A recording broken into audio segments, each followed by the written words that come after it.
feel the blood creeping up from the heathens. Got will, got fight, got pride, got reason. If they wanna go eat, then you know I'm gon' feed them. If you're coming for me, hope you're ready for a demon. I got eyes in the back of my head, I'm seeing. Take me for granted and you know I'm leaving. I'ma take what's mine with the webs I'm weaving. I could take this crowd from seeing to believing. Got a taste for blood and my tongue keeps bleeding from the words I spit. So sharp, so freezing, so cold. Behold, frostbite they feeling. I could tear you apart or I could go heal them. Don't believe in fate, don't believe in ceilings. I just need a taste and my mind starts peeling. I don't pace myself, I grind on kneeling. Got lust for change, I just love the feeling.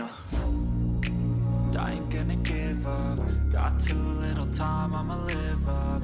Head down, push forward through the tough times. Cause anything worth doing is a tough climb. And I ain't gonna give up. Got too little time, I'ma live up.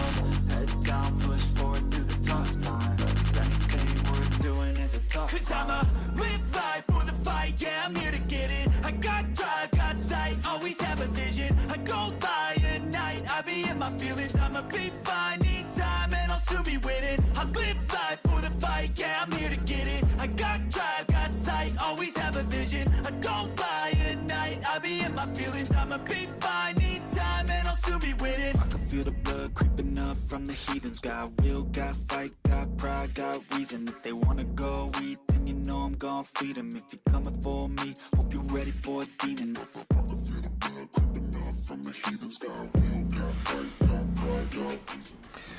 Okay, hello, can you hear me? Let me know if the microphone's working. Should be. One sec. Okay. What's up, everybody? Can everybody hear me? Let me know if the music is at the right volume, if I'm at the right volume. Hey, what's up, Fluffy Tits? You good? Let's see who we got here. We got Broke Boy with No Shoes. Who else we got? Oh, I don't recognize anyone's names. Hey, but what's up, Burger Boy? All right, you started straight away. You know, you gave me no break at all. No friendly terms here. All right, no problem. Hi, how's everybody doing? So we're gonna do a Q&A today. We're gonna do a free Q&A to celebrate that we hit 40,000 members on our Discord, which is absolutely crazy. 40,000 people. Obviously, they're not all super active, but we're for sure the most active Discord. And we got 23,000 people banned. So even just the number of banned people in our Discord is higher than most Ecom Discords combined. So that's absolutely crazy. Anyway, I plan to help everybody today for free. I'll stay here for about an hour, but we'll see. So feel free to ask any questions about e-commerce in the chat, about marketing, about Shopify, about, I don't know, life in general, any advice that I could give you, anything that I could do to help you, and I'll do my best to do so, of course. So yeah, all right. In the meantime, guys, of course, we're doing this Q&A here on YouTube, but don't forget that if you're not part of the Mavenport Discord, which is free to join, you're absolutely crazy. Everybody's here doing crazy numbers, like $10,000 a day. Let's see, this guy started at 2.6, he went to 10,000 a day, 3.6 million, 1 million, 1,100,000 in 30 days. Absolutely crazy, $8.8 million. It's absolutely insane. So if you're not part of Mavenport Discord, you're freaking crazy. But anyway, let me know what you want to know about e-commerce, and I'll do my best to help you. Of course, mic is working. Ugly back of the head here too. Wonderful. See, like, you guys have all these names here. I don't recognize you here. You gotta forget about your regular lives, because now the Mavenport life is your real life. So, all right, 50,000 members, and Eddie goes to Turkey for hair. Why did you? All right. Already started with the hair transplant thing. I don't know why, but you did. What's your current? Okay, so someone's like straight away asking how I'm testing products using the hustler strategy.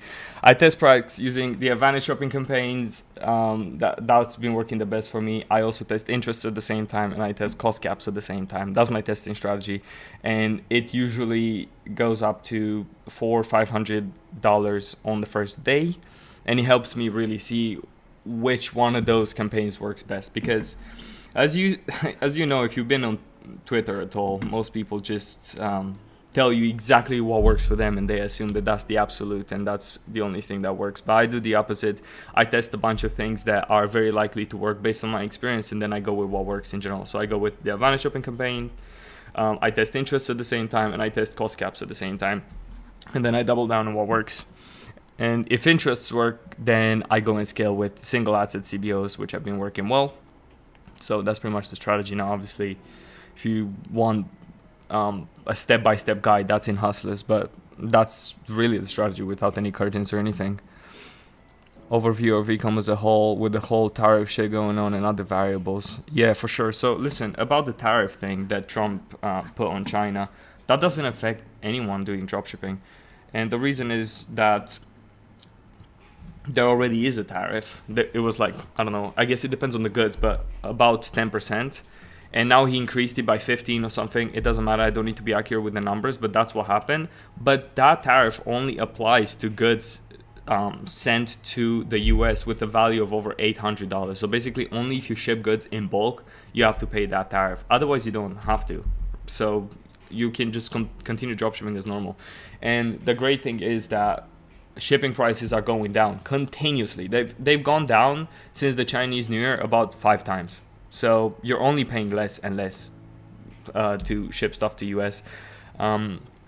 For my products, I've saved a few dollars since the Chinese New Year, and honestly, it's really an amazing time to get into ecom because everything's cheaper right now, besides ads. But other than that, okay. So let me see. I don't want to skip any messages, but it will likely happen by mistake.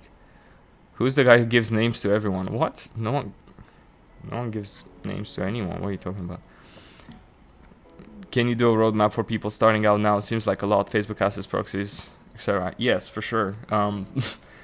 There's a lot. We could talk about that for days. But most important thing is never start ads when you only have one profile on your business manager, because that profile could get banned and then you lose all your business managers. So never run any ads without having at least 2 profiles on your business manager. That's the first thing. Second thing, if you want to be safer, you have at least 2 business managers. One of them you never run ads on and you hold your pixel on it, and the other one you run ads on and you share the pixel from the host business manager to the advertising business manager. So one business manager you should never run ads on. You should just host the pixels on there so it never gets banned. That's the point. Because if you're I'm business manager, and if your business manager ever gets banned, like the pixels on it are also gone. So that's why you need a business manager that never runs ads to hold your pixels. So those are just some very simple rules before you start, so you don't straight away lose all your assets and the money you paid for them, unfortunately. So yeah, that's kind of the way to start. And other than that, don't run purchase ads right away. Run page likes, run post engagement ads for just $1 a day for a few days, and then start with like $50 a day purchase ads if your business manager is new. You do that to look like a beginner in Facebook's eyes and not a scammer, and that way you're less likely to get banned. So just take a few measures to do that. Other than that, ask whatever you want to know. It got to be more specific questions because the roadmap is long, but I gave you some pointers. That's what I do every single time, so I don't just waste my money. It's very, very important. How can you analyze the level of competition in a specific product or niche? Well, considering that I run ads on Facebook, the most important analytics tool that you have is the ads library, and that is free. You never need to pay for any spy tools, by the way. I don't pay for any spy tools at all. I only use the Facebook ads library and Instagram Reels. But to answer your question, I look in the Facebook ads library and I look for the product that I'm trying to sell, and I see how many competitors are running it. And if there are a ton of competitors, obviously there's a lot of competition, but that's a good thing. That's a good sign. You want to see a lot of competition, because if you don't, then you're likely selling something that people don't really need. If there's a lot of competition, obviously people are selling, there's a market, and all these competitors are able to sell successfully. So that's what you're looking for. Now, obviously you don't want to jump on something that competitors have been running for a long time, because it's really hard to get in line, to get to new customers. You're going to be at the back of the line basically, and you're going to advertise to people that have already seen the ads of your competitors. You don't want to do that. You want to jump on something that's really new. Whenever you, like, listen, people in the hustler community, in the paid group of Mavenport, they're in the ads library like 24/7. So as soon as a product pops up in there, a new product pops up in there, they're ready to go, and they jump on it and test it, and they're more likely to win because of that, because they jumped in early. It's very, very important. Timing is like more important than most things, honestly, that you would think. Dubai vibes. Yeah, Dubai vibes is beautiful out here. Okay, let's see where I am. Would you look to scale a product when there is an issue with stock, even in the testing phase? 1 month to get any stock at all. Stripe will probably screw me badly. I have a feeling I know what product you're talking about. But I wouldn't scale it, no. I would probably run some ads just so I keep my place in the market, which again is quite important. But I wouldn't scale it, because then you're screwing yourself over, because obviously the payment processors are not going to love that, and you're screwing your customers over. My supplier said costs rise like 25 to 65%, and this was on February 3rd. No, I mean around then, maybe a little earlier when it was the Chinese New Year, but costs have been going down in terms of shipping costs. Your product, maybe the cost of your product increased, but other than that, no, it shouldn't really affect you. Costs have only been going down, and costs have gone down literally, I think, last night again to ship in the US. And the amazing thing about having a trustworthy supplier is that they won't just eat all that profit themselves. They'll share it with you, and they'll let you profit as well whenever there's a price drop. And my agent's been doing that consistently whenever there was a price drop. So really make sure you work with someone trustworthy, because there are so many people looking to screw you over in China. It's absolutely crazy. I'm already dealing with 2 lawsuits in China, so I know a lot about this, unfortunately. But yeah, by the way, if you guys want the best suppliers in the game, I mean the best sourcing and fulfillment agents in the game, in Mavenport Discord, you just go right here to sourcing products, reliable agent, and apply right here. Just create a ticket, and if you fit the requirements that I've written right here, selling at least 50 units a day or 70 units a day if you're a free member, then you can work with my agent. You won't get a higher price because they're giving me commissions or whatever. They're going to be fair with the price and everything, but most importantly, they're never going to screw you over. So keep that in mind. If you're selling a decent amount of products a day, don't get screwed over by agents, and work with someone who's trustworthy, but completely up to you. Maybe you found your person already, and that's great. Hey, how are you? I'm good. Remove my timeout.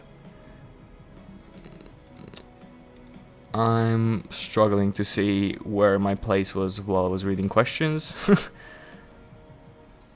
Do you teach your ad library guide to still use 50% off? I can't seem to find anything noteworthy with it. No, so listen, this is what I'm doing, and I'm still doing research in the ads library myself. It's very hard to hire someone to do research in the ad library because they can't do it. I don't know. It's very difficult. I mean, you guys know a lot of you are capable in here, and you struggle to find products, and I struggle to find products. It's very hard because those products can literally end up making you millions, right? So it's hard. It's very hard to believe they were gonna pay some guy in like India or somewhere like $5 an hour, and he's gonna come with a $1 million product. It's kind of hard. So I still do it myself, and my assistant does it as well, who is capable. And in terms of the search terms that I look for, listen, I start with stuff like order now, get it now, stuff like that, and I use the quote marks. And then as soon as I find some big competitors in whatever niche, as long as they're dropshippers, of course, or not necessarily even dropshippers, but just as long as they're selling physical products and delivering physical products, I look at their ads and the way they write their ad copy and their headline and all that stuff. This is the best way to do it. And you take general terms from there. Like you might see that they formulate it a little different. Like the way they write their sale or their offer is a little different. Just take general terms from that, open a new tab in the ad library, look that up. Now you're gonna find a bunch of new competitors. Look at those and keep repeating the same thing over and over and over. That's what I do, and I find the best search terms that way, because you literally take the terms the successful competitors are using is the best way. Of course, 50% off is forever going to be useful because it's gonna find you those competitors, you know. But I don't rely on just certain search terms that I always look for. I mean, there are some that I always look for, but I don't rely on those. My plan is to find what other competitors are using. I'm hoping this is not going over most people's heads here. I don't know what level everyone here is on, because this is a free Q&A. Do you guys understand what I'm saying? I'm not sure. I'm not sharing my screen, by the way. I'm not gonna open the ads library, because if I do, then a bunch of the products that I'm gonna find are gonna be mine and other people in the private community. But you understand what I'm saying. Let me know if you guys understand what I'm talking about here. I don't know if you guys are super beginners. Like, what kind of level of success do you have with e-commerce? Just write in the chat. What was your biggest day with e-commerce in terms of revenue? I just want to know, because listen, I'm open to talking high level stuff. I've sold over $1 million in a month. I think 1.2 it was. I don't remember specifically. And I did it multiple times. And I'm able to talk up to that level of experience. I'm still spending money on Facebook ads. I'm still doing it all. So I can help you with beginner stuff since it's a free Q&A, but I can also help you with very advanced stuff. So let me know. $300 a day. Okay. 15K a day. 8K a day. Okay, we got some people in here. 15K a day. That's not bad. 8K a day. Amazing. 36. Really? Wow. Well done. Well done. 100. Okay. That's fine. Cool. All right. So we got people of all levels here. Let me see where I was in here. One sec. Have you become desensitized to Dubai and its luxury, or still excited every day the same? No, I'm grateful every single day, and I'm happy every single day with Dubai, honestly. And so many times I talk to my girlfriend and I say, this is absolutely amazing and I can't believe we're here. So I'm not letting myself get desensitized to it, because I mean that's how you lose in life, you know. You stop appreciating things. So I'm not gonna let myself do that. I absolutely love it and grateful every day. Where do you see ecom dropshipping in 5-10 years? It's consistently changing, and the way that I've seen it change is you can no longer sell cheap products, that's for sure. You used to be able, like a few years back, to sell like $15-$20 products and make money with Facebook ads. That's not the case anymore. You need to sell at least over 30, 35, I would say. I wouldn't go under 35. I don't think I'd ever go under $35 in terms of a selling price. So keep that in mind. Honestly, I'm telling you this from experience. You will not be able to, I mean, of course, there's a tiny chance, but in general, you won't be able to make any real money if you sell products under $35. It's not going to work, because Facebook ads cost so much. Like, I have stores where my cost per purchase is like over $35. Just to put it into perspective, it's so difficult to make it work, you know, with such a low price. So that's what's changing. The value keeps increasing. Just in general, things become more expensive, so adapt to that. Secondly, people become a little more aware of, all right, this store looks like it's gonna ship some junk from China. You just need to have nicer stores. Is that hard? Not really. As long as you're the kind of guy who can adapt and make every dropshipping store look like a legit brand, people are gonna buy from you, you know? People would prefer to buy from a good-looking store at a higher price than buy from Amazon. It's more trustworthy to buy from a brand who seems to really care about its community and its customers and its products, and just the visual identity of that brand really means a lot in terms of perceived value and trust. So that's where I see dropshipping going. A ton of people who were successful in the past are gonna fail because they don't adapt. That's completely fine. I'm happy with it. And everyone who I see successful is building really nice looking stores, is selling products that are more expensive nowadays, and the ads are just not obvious ads. That's what it is. And it's gonna keep going in that direction, you know. When making ads, should scripting always be organic and storytelling, or what is better depending on each niche? Well, it doesn't always have to be. Listen, sometimes you can be more like direct with it and be more salesy. It really just depends on the product. Every single product is really different. And like you see, for example, fashion, like let's say dresses, when girls sell dresses, they literally just present it like, this is what I like, and if you want to get it here, the link is below, some stuff like that. It's so simple. There's no really storytelling or anything, just straight in your face. They say, I like this because whatever, they show it and people buy it. If it's more of a health product, I think someone asked something about health products, I can talk about that too. If it's a health product, you have to, it's a lot more complicated. There should be some storyline to the ad, but the point of the storyline is not to sell a story, okay? Like a lot of people get it wrong. If you want to sell something with like a VSL, you don't need to, people get it backwards. They focus on, I got to build a story here. It's not about that. That's the point of the whole story, is to carry the education on how that product works, how the problem happens, and you use that story simply to mask the education that you're offering customers. Your whole point is to let customers know exactly how the problem happens, like why their knee pain happened in the first place, how to solve it, and then tie the product to it and explain how your product fixes it. Now you can say those things in just about 30 seconds, but if you do that, they're not really gonna believe it because it's a little salesy. So you use like a story basically to educate them in a more organic way. Again, maybe this is a bit going over people's heads, but I've written a lot of long scripts and that's kind of how it works. But that's the point of the story, just to carry the education part, because otherwise it's kind of hard to deliver.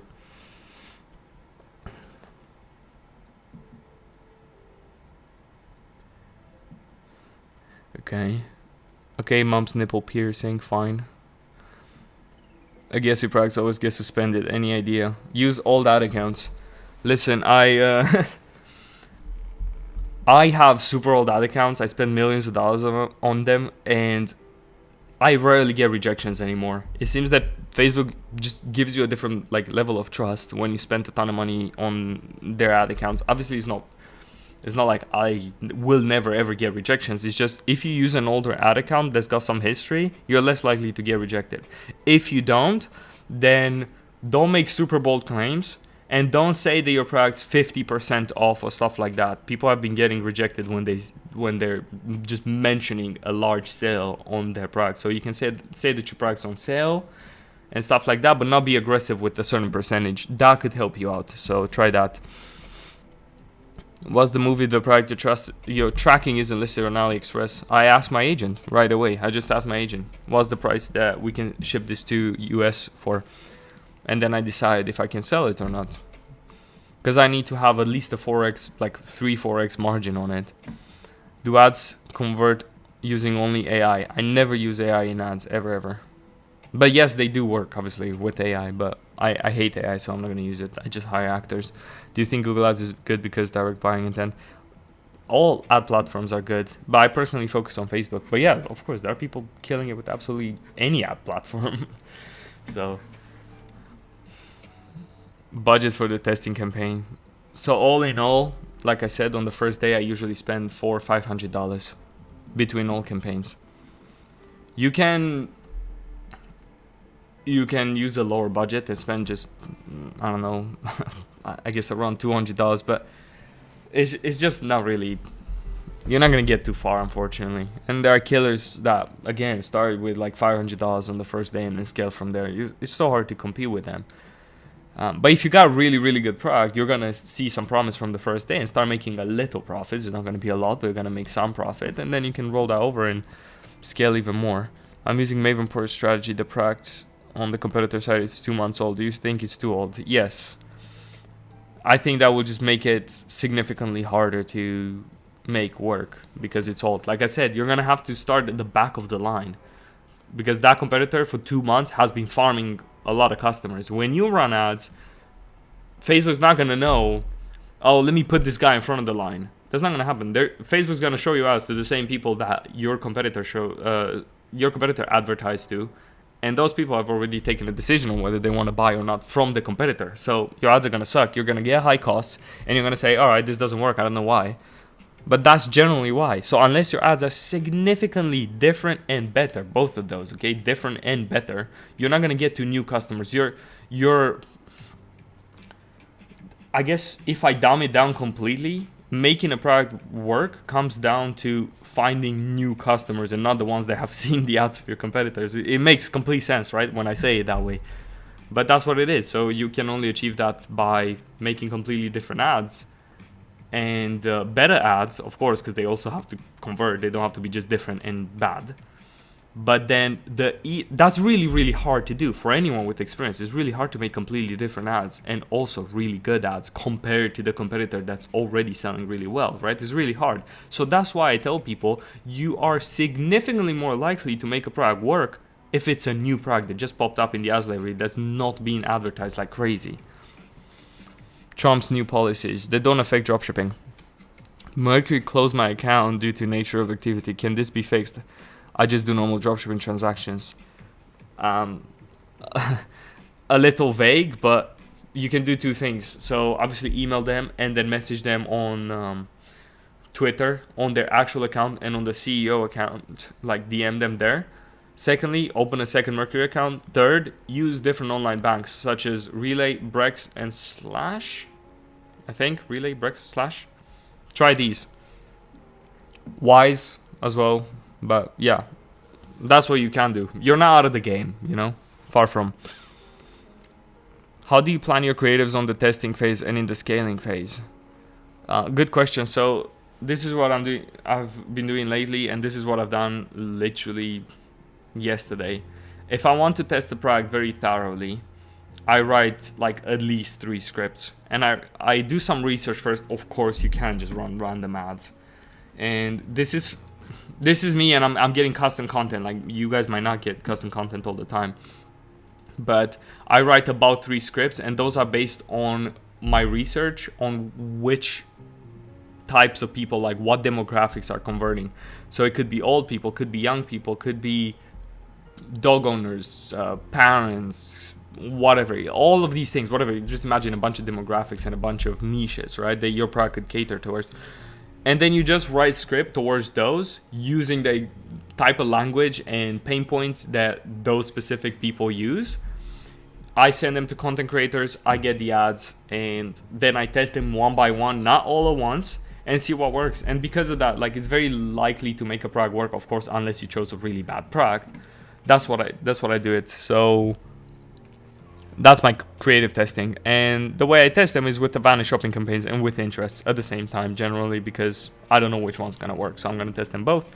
Generally, a Vanish shopping campaign works better, and I test a batch of like 4 to 7 ads, see if it works. If it doesn't, move on to the next. If it does, milk it for a little bit, then test the next. I don't want to spam test ads. I don't like doing that. How do you solve the... Oh my god, there are so many questions in here. How do you solve the health and wellness thing? Okay, so let me explain to you about the health and wellness. How many people have the health and wellness problem or want to know about the health and wellness restrictions? What Facebook's doing is if you advertise anything that makes health related claims, like fix back pain, fix whatever health conditions, stuff like that, Facebook's eventually going to categorize your pixel as health and wellness, and they're going to no longer allow you to optimize for purchases, which is what you want to do, right? You want to get purchases. So when that happens, you're basically screwed, because, I mean, they let you optimize for purchases, but there's no tracking, so your ad account can no longer optimize, right? And the solution to that is actually quite simple, and everyone can do it. It's... you basically track all the events that you get, so purchases, add to carts, whatever, but most importantly purchases, on a server. And from that server, you connect those events to custom events on Facebook. And then you optimize for those custom events that you created. So you use the purchase event from the server to optimize for purchase through a custom event. And Facebook's going to, again, be able to get data and optimize for purchases and get sales, and maybe optimize even better better in a way and worse in a way. I'm not going to go into detail. I've tested this, and it's quite easy to do, and I'm using this thing to basically I had to just press a few clicks for these people to install the thing on a store of mine, and it worked. So no one will be shut down because of health and wellness. You can continue advertising just the same, and you might get even better tracking because server-side tracking doesn't have as many restrictions as Facebook does. You're kind of loose with it, you know, so you're able to get even more data sent through. So there is a chance that it will work better, but maybe we'll average to around the same. That's what I use. Bro can share the secret. No, it's no secret. Everyone can use it. So that's what I use. You can literally install that thing to your store, connect it to your Facebook. It will send events, optimize for those custom events. After that, you'll be given instructions when you sign up to that, and you can run health ads however you want. No one's gonna give a damn. No one's gonna restrict you, other than ad restrictions, I guess. But your standard events, they're not gonna matter no more. Very, very simple. What's your most profitable niche? I sell in multiple niches. I don't know which one's more profitable. I guess they all go up and down, you know. Oh my god, so many questions. All right. Whoever said about targeted interests, do not do this ever. No, interests still work. You can't tell people don't do this specific thing or do only this because only this works. Whenever you hear someone tell you this is the only thing that works or this doesn't work, never ever do that. It's generally people without that much experience. Like my whole strategy is kind of to test things and see what works, you know. And I test interests as well. Sometimes interests work, and I scaled a lot with interests. I'm gonna go get some water, and I'll be back in a second. In the meantime, you enjoy the view.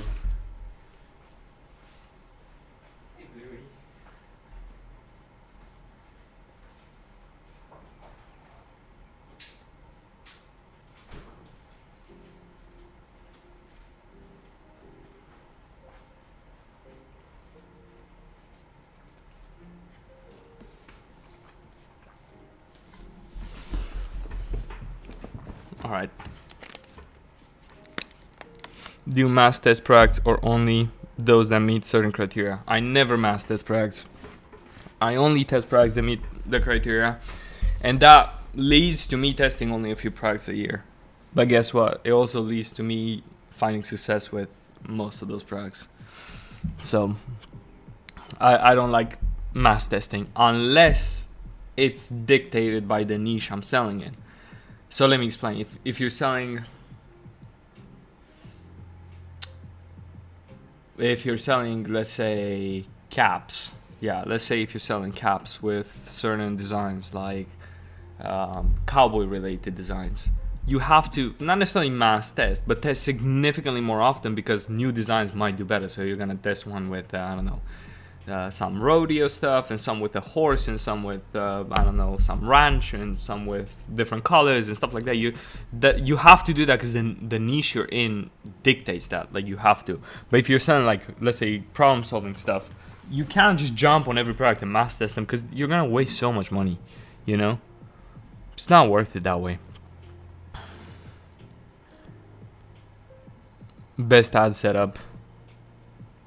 4 to 7 different ads.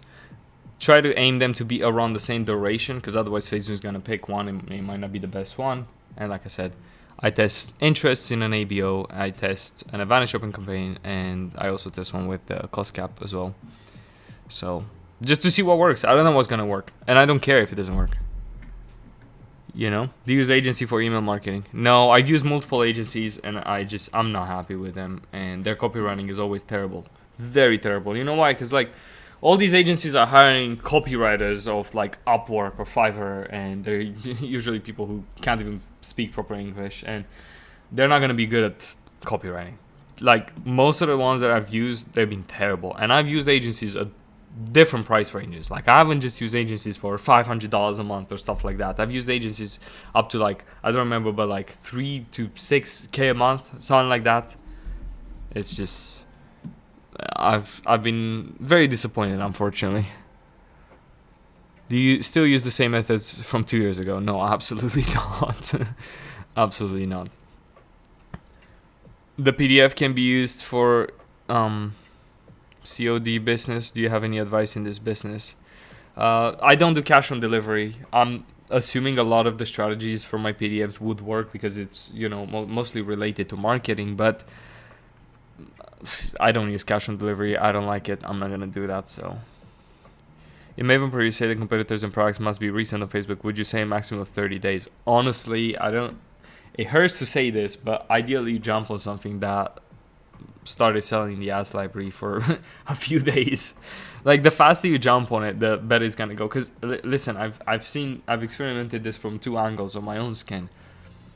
Jumping on a product late, like 1 month late, when, let's say, I'm the competitor, I'm generally super aggressive with how I scale, and intentionally I overscale just so I can push people outside of the market. So if, let's say, my break-even ROAS is like 1.3 and I'm at $2,000 a day in revenue with like 2 point something ROAS, I'm intentionally going to raise my budgets as high as possible until I'm down to like 1.5 ROAS, literally just to push everyone out of the market and create a longer line of customers that I've advertised through. So whoever joins and tries to compete against me has to be at the back of the line and for a long time has to sell unprofitably to get to me, and maybe never get to me because I'm consistently ahead. So if you join the same product as I did, just like 30 days after me, I'm likely already deep into that product, that I've spent a lot on that product. It's going to be so hard to catch up. And I've been on the other side of it where I clearly could tell that a product was working well, but I couldn't make it work because the other guy was so ahead of me. So that's why you have to jump in early. Now, it's possible still that you can jump on a product 30 days after the main competitor and still make it work if there's a large, super large market, if your ads again are different and better, and if the main competitor is just kind of bad or doesn't have good cash flow, in which case you can run through the first line of customers pretty easily and then find success. Do you guys understand what I'm saying, or is this kind of confusing? Because listen, it took me forever as a beginner to as a like beginner to intermediate, I guess, when I was back at that level, looking the ads library, I could clearly tell someone was doing really well with the product. I could, because you can tell, right? It's not that hard to tell. And you try to test it and it absolutely doesn't work. And you're like, how is this even possible? That's the logic. That's the reason you are stuck at the front of at the back of the line going through all these customers again. You know? And if you understand that logic, then you can apply every time you find the product. You can think, all right, let me see and kind of judge how far ahead my competitors are within the time that since they started, for me to see whether it's worth putting my money into this with the experience that I have, without risking being at the back of the line for too long, meaning spending unprofitably for too long. You understand what I'm saying? So that's kind of the logic, and it was so frustrating for me when I was testing products. I could tell that they were good products and it wasn't working for me. I remember telling my girlfriend, I don't understand why. Like, I wish I could see why, but I cannot find the answer. It feels impossible. It was so frustrating testing products that clearly work and now they weren't working for me. You know, obviously I could have done better with ads and with the store and everything, but I was fighting an uphill battle basically because I was testing stuff that was kind of old and I was stuck going through all these customers that have seen my competitors' ads. They're not going to care about my ads now, right?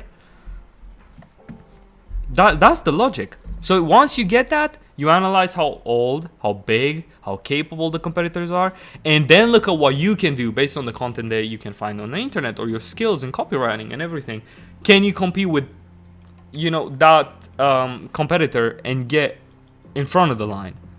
That's what it is,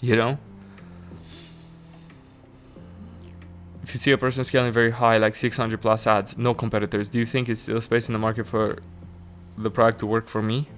It's likely that if there are 600 plus ads, you can, it's very unlikely for you to be able to sell the exact same product to those people and make it work. But listen, that's my favorite type of research. When I find someone that's got 600 ads, now that can be whatever, 400, 500, 700, doesn't matter.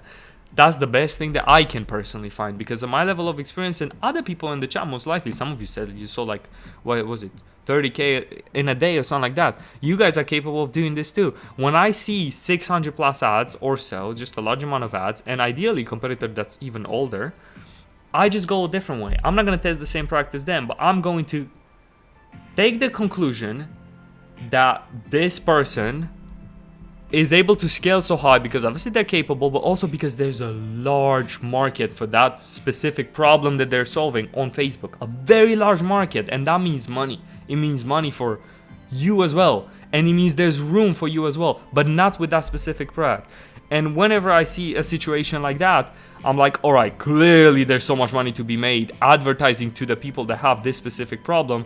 So all I have to do so that I don't go in the back of the line going against this competitor who clearly farmed a long line of customers, what I'm gonna do is find a product that's better, that shows more promise, just brings new hope to that target market. So a product, basically, in short, that is better, functionally better, and it's easy to explain that it's better, right? If you find a product that solves that same problem but in a better way and provides new hope, and you come in, no one's advertised it before, you can go, not only can you go in front of the line, but even when you go in the back of the line, you're able to show these people, listen, maybe other stuff didn't work, but this product is better. I've done this multiple times. That's the best way to make the most money. Believe me, it requires a bit more experience, but that's my favorite type of testing nowadays. On-tap product testing. You bring new hope, and the best thing about it is you're the first guy in the ads library selling that product. You got the most opportunity, and you can scale the most, and you can push everyone out of the market, especially if you're good. And that's my favorite type of testing. Whenever I see someone with 600 ads, I'm keeping my eyes on them, and I'm looking for days, for weeks, to find the product that's better than theirs, because I know that as soon as I find it, I'm gonna make so much money. And I've done this multiple times. That's the best type of scaling. That's the best type of testing. And I only recommend it to people who are experienced, not to everybody. If you're not super experienced, if you haven't sold at least $10,000 in a day, I suggest just sticking to completely new products in the ads library. Do you guys understand what I mean? Why do my products test work well in day 1 and then get shittier in day 2 and so on? Well, it's quite simple. And I've seen this happen so many times, and it happened to me as well. First of all, you're spending very little money, that's for sure. So let's say on the first day you get 3 ROAS because you spent $100 and you got 300 back, which is very, very easy to do. On the second day, maybe you get 1 ROAS. On the third day, you get less. It's because it's evening out, you know? It's just evening out to what is more statistically relevant. If you spend $100 a day, it's so close to, you know, getting 4 or 5 sales is almost the same as getting 0 sales. It's so statistically irrelevant that you can't even go on the first day and say, oh, this product's good, or go on the second day and say this product's bad because it got no sales. It's your data is very statistically irrelevant at that point. So what I suggest is you keep doubling down on what's working. You accept that a few days you will experience some correction to the first good day that you had. As long as there's buying intent, then there's most likely promise and most likely good opportunity for that product. And listen, it happened multiple times. I mean, let me see if I can show you, because it literally happened recently to one of our members in the Discord. Let me see. I think it was deep throating chicken wings here. I almost gave up on this product on day 1, but thanks to the encouragement advice from Eddie, I pushed through, made some changes, and it paid off. And then he sold 10K a day with the product that he almost killed. And I don't know where it was. So this is the private group, by the way. I'm not really supposed to show this, but how do I do this?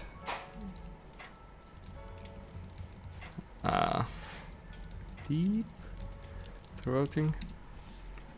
I cannot find this thing. I don't know. His post was in here somewhere. Basically, he posted in here and asked like what to do with this product because it wasn't working out too well. And I looked at it, and he had a similar situation. Like, it was kind of up and down, and I could tell that there's opportunity there. And I just told him to continue spending on certain campaigns, and it ended up working out. You can see the Discord screen. I don't know why. Sorry, I was showing you.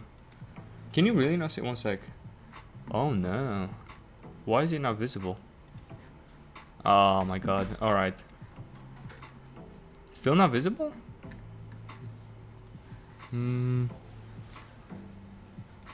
You cannot see my Discord screen? That's crazy. I'm not too sure why. I'm trying to figure it out. 1 sec.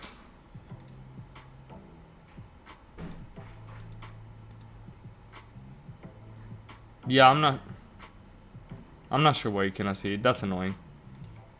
Oh. Maybe? Yeah, I mean, so yeah, it was somewhere in the testing channel. He posted in here. He posted his metrics at some point in here.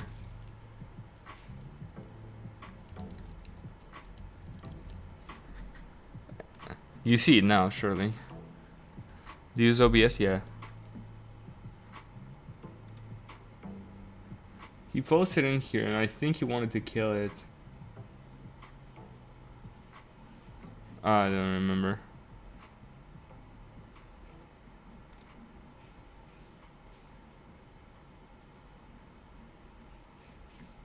Whatever. Yeah, I saw opportunity in there, and sometimes it looks a little bad at the beginning, but when you find buying intent in there, then it's likely that there's something going on and you could make it work. So don't get deterred when on the first day you get a really good day and then for a few days it's kind of bad. It showed you that it's possible, right? So that's good enough for you to know you can keep testing new ads and stuff. Now, not in every case is going to be the same, but yeah, that's what we got, this testing channel and the scaling channel. People here post their metrics, as you can see, and I just give them advice on how to do better and how to scale and what to do. And once they pass from testing, they go to scaling, and I give them advice on how to scale to bigger numbers, like here, you know? So yeah, that's what we do over there, but that's what happens. Similar situation to you. Bro leaking the juice. I found my hustler competitor. How do you determine a tagline to go with your brand name? I mean, something along the lines of beyond limits or anything relevant to the business. So do you have a process for the logo design? So, listen, why do you care about that?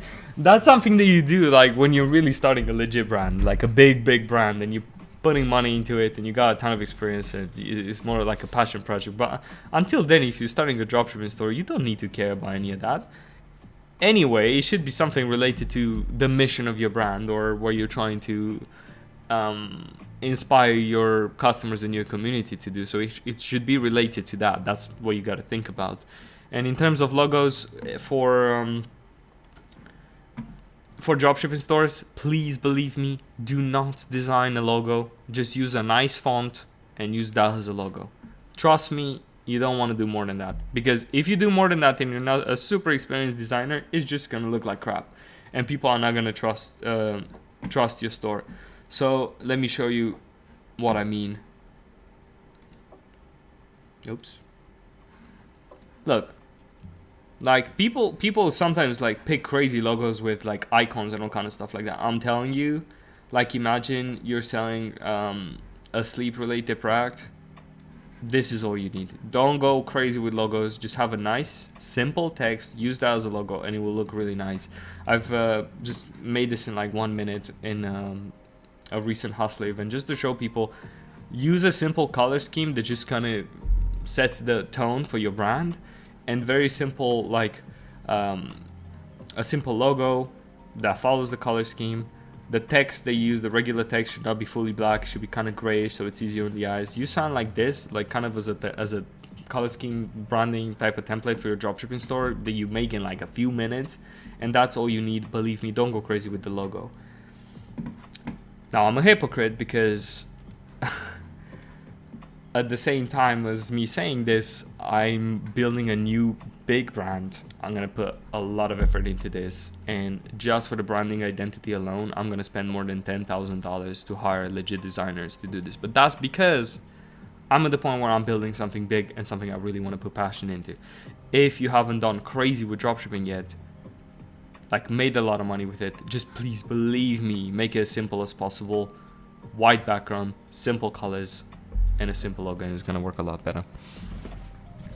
All right, I feel like I've skipped so many questions. I'm going back through the chat.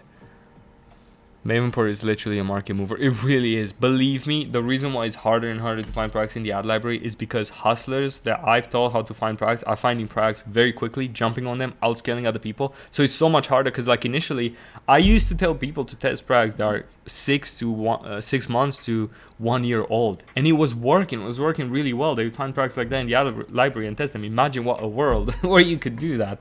But nowadays, I'm literally telling them, like, around a week, find them within around a week of the first person testing them, and you're significantly more likely to make them work. So that's, I believe it. I really believe it's because of Mavenport. Because I was like, when I started Discord about 3 years ago, I was pretty much one of the only people heavily promoting just the ads library, which is free, compared to all these other, like, influencers or whatever you want to call them, who are promoting paid tools because they were getting commissions. I threw away those commissions because I simply believed in the ads library, and a ton of people joined Hustlers, and a ton of people followed the strats, and a ton of people made it worse for everyone else to get in. How much is your apartment rent? About $80,000 a year. Maybe a little more of that. It's gonna go up soon, unfortunately. What do you think about testing price in an ABO with cost caps broad, and also how do you determine cost caps? What do I think about it? I don't do that. I don't use cost caps in the ABO. I use cost caps against an advantage shopping campaign, and I start at half the price, but up to $35-$40. So if my product costs, let's say, $40, I'm gonna start the cost cap at like $19-$20. If the product costs $100, I'm not gonna start at $50 as a cost cap because Facebook might go a little crazy on the first few days. I don't want to lose my money. I might start at around $30 cost cap.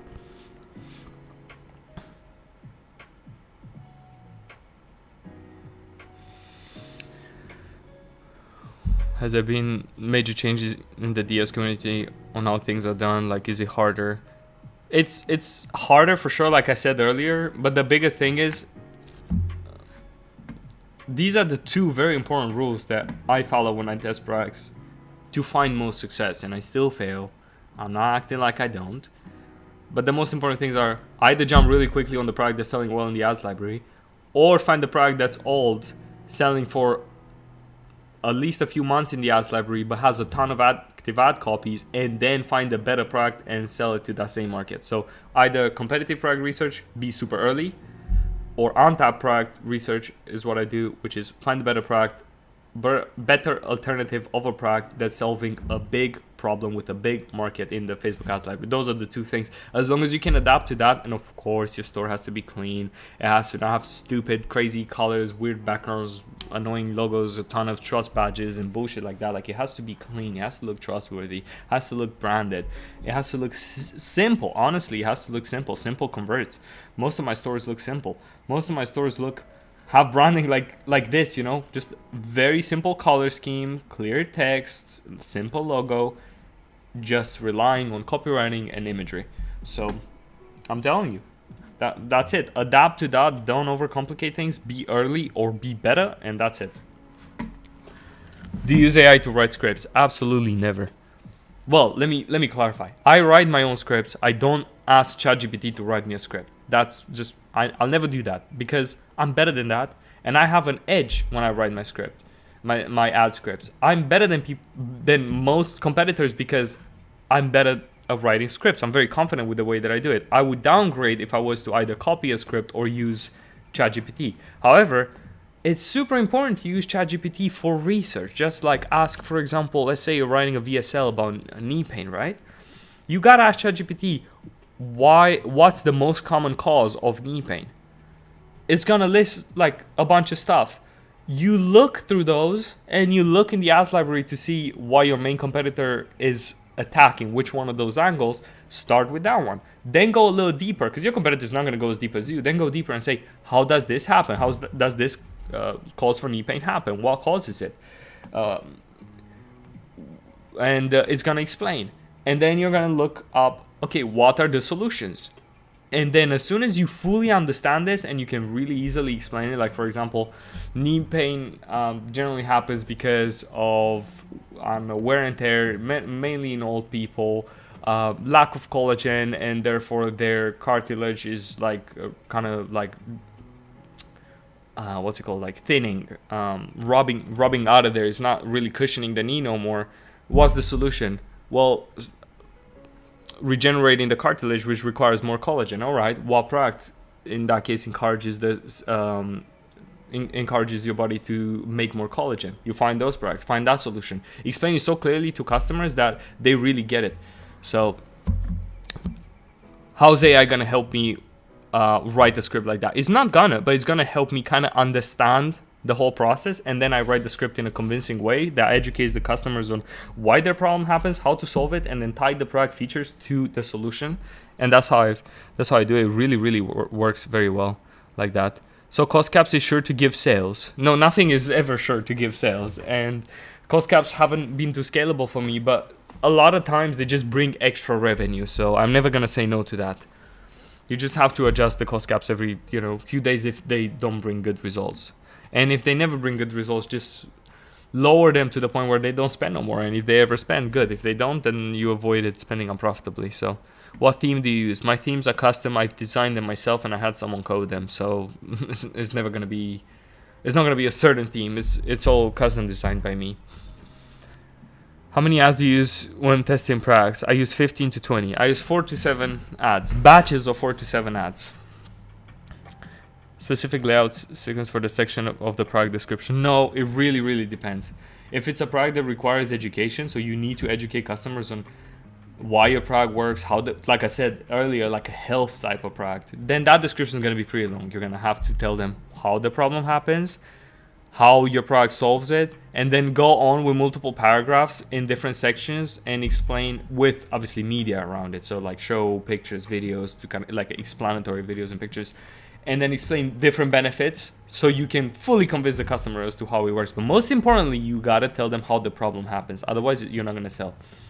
And that's for health products. Now, for other ones, you don't need that much. Like, let's say it's fashion. Let's say it's a dress. So simple. Those are the easiest things. They're probably not gonna scale to the same level as a health product, because the strategy when selling fashion is different. But you're going to have a tiny description. You just need a tiny little paragraph, maybe another picture. That's it. Literally, as long as your pictures are nice, because that's the most important part, then you'll sell. Another thing I forgot to mention, although it is quite obvious, but most people don't do it, always have very clear titles when you write product descriptions for products that require education, like health products. Your titles sell the most, way more than the paragraphs in your description. So have clear titles like solve knee pain in X amount of time, stuff like that. Hit them in the face. The most important part of your copywriting on the product page are titles, believe me. And I've seen so many bad titles, so many titles that literally say description, and then people write paragraphs. Like it's awful. Your titles must sell the most. Edging, going deeper, nice keywords you're using. I'm glad you caught that. Do you have a fast system for reviews? When testing new products, take a lot to change them. Well, I'm not going to encourage it, but you can just upload them with a CSV file.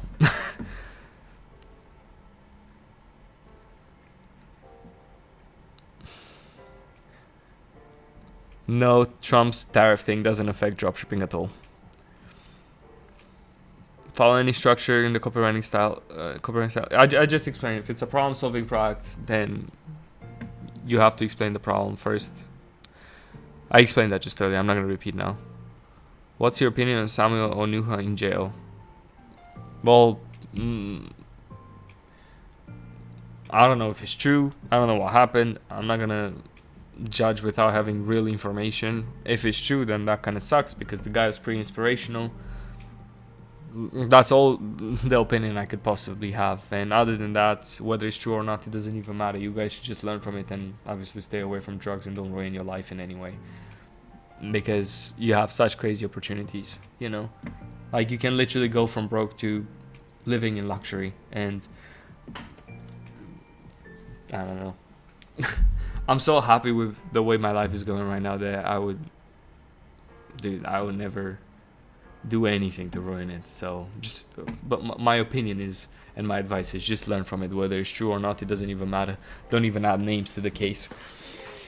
Just don't ruin your life for anything, because it can be amazing.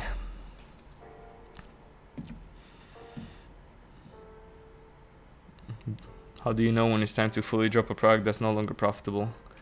Well, if you've tested multiple batches of completely different ads, don't test the same type of concept, and none of them work and you're consistently unprofitable for weeks, keep lowering the budget until you're profitable again. And if you're never profitable again, you're going to lower it to the point where it's at $0. So that's how you stop it, you know? Very simple. Just rely on data. How to develop an eye to identify good copy. Good copy is basically, to me, explaining the benefits of the product in the most clear way with the fewest words possible, as few as possible. So you don't want to take too long to explain. You want to find the smallest number of words to explain the product benefits very clearly. So people take forever to say, like, you know, let's go again with the knee pain thing. Like, are you tired of knee pain? Is knee pain ruining your life? Is blah, blah, blah. Imagine all that crap on the product page is just a complete waste of space. People, if you look at how fast people leave your product page, generally they land on the page, scroll one time and leave. You have such little time to convince them that the most important part of your copywriting is being as clear as possible in as few words as possible, right?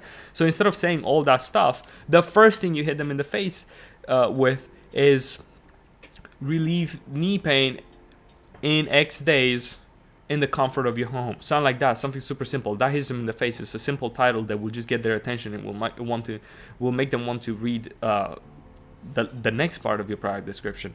And then the next part should be explaining how it happens, again, in as few words as possible. That's kind of the exercise. Just make it as concise as possible and just to the point. No fluff. Don't say the best way to. Never say the best way to do whatever. You know? Never say the easiest way to do whatever. None of that stuff. Just benefits on point. Always. Relevant benefits, no fluff, as few as possible, as few words as possible. And that's the exercise. And I basically start with a long sentence made of what I'm trying to say to people, and then I condense it down and down and down, make it clear and clear. So just one sec. Like, okay, here we go. So stuff like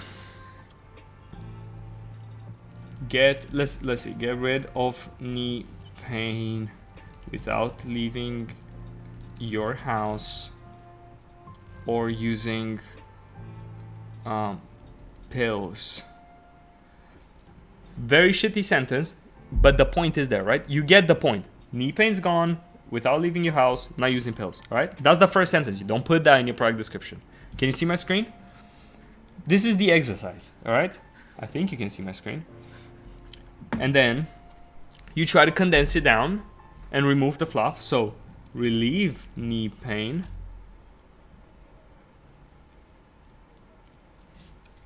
in the comfort of your home without using pills. All right, so got a little longer, but we're gonna keep condensing it. Relieve knee pain at home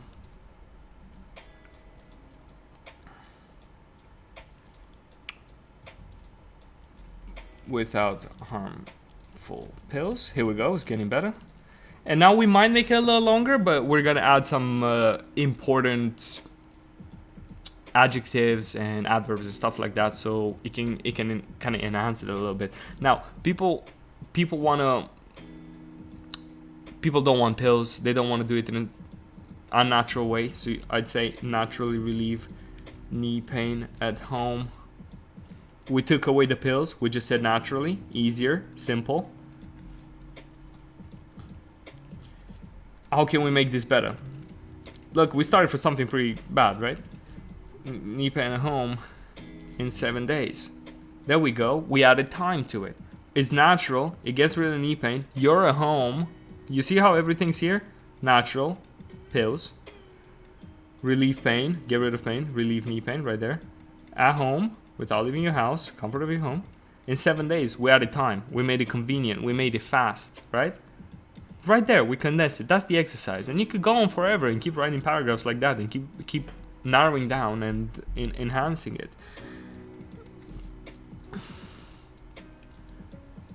Simple, you know, very simple. I could keep going on, but do you understand? That's the exercise. I've been doing this over and over and over the years. I've polished my skills. I've been able to get to the result without going through so many sentences anymore. But that's the exercise. Hopefully you've seen my screen. Will this Q&A be recorded on YouTube so I can watch it back? I don't know. I don't know. I don't know if it's recorded or not. Not only gives top tier dropshipping tips, but also amazing life advice. Hey, it's not too hard to tell people not to ruin their lives, you know? It's just not worth it. Listen, I don't even drink alcohol. You might find it crazy, but I don't even drink coffee. I don't do any of that stuff. I try to keep it as clean as possible. And it's amazing. I'm really happy like that. And I'm not going to step wrong. If you bought a BM, do you add new page for a product test? You don't need to add pages to your business manager. You just need your profile to have access to the page, and then you can advertise it on any business manager that doesn't have access to that page. It's fine. You don't need to ever add a page to your business manager.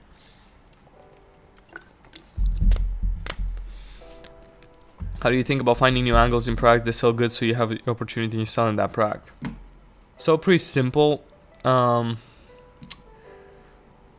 few ways. So you go on Amazon, find your product or a similar one that solves the same problem, that has the most reviews. Go to those reviews, read through the good ones, read through the bad ones, see what people liked. A lot of people on Amazon write really thorough reviews, which is amazing for research. Amazing. So a lot of people say, I've been struggling really hard with knee pain because I'm a marathon runner and I can no longer run. That's an angle right there. It's so juicy, right? It's so golden. You can read stuff like that in on Amazon and find angles that you can approach certain different demographics and markets with. So now you're gonna target athletes with knee pain, right? You just found the angle. You keep reading, you're gonna find a teacher who's had knee pain because they're sitting for way too long. There you go. That's another angle that you can go at. Literally do your research, Amazon reviews. And of course look it up on Google. Go on ChatGPT as well. Ask who can experience knee pain and why, how does it happen, get some angles from there.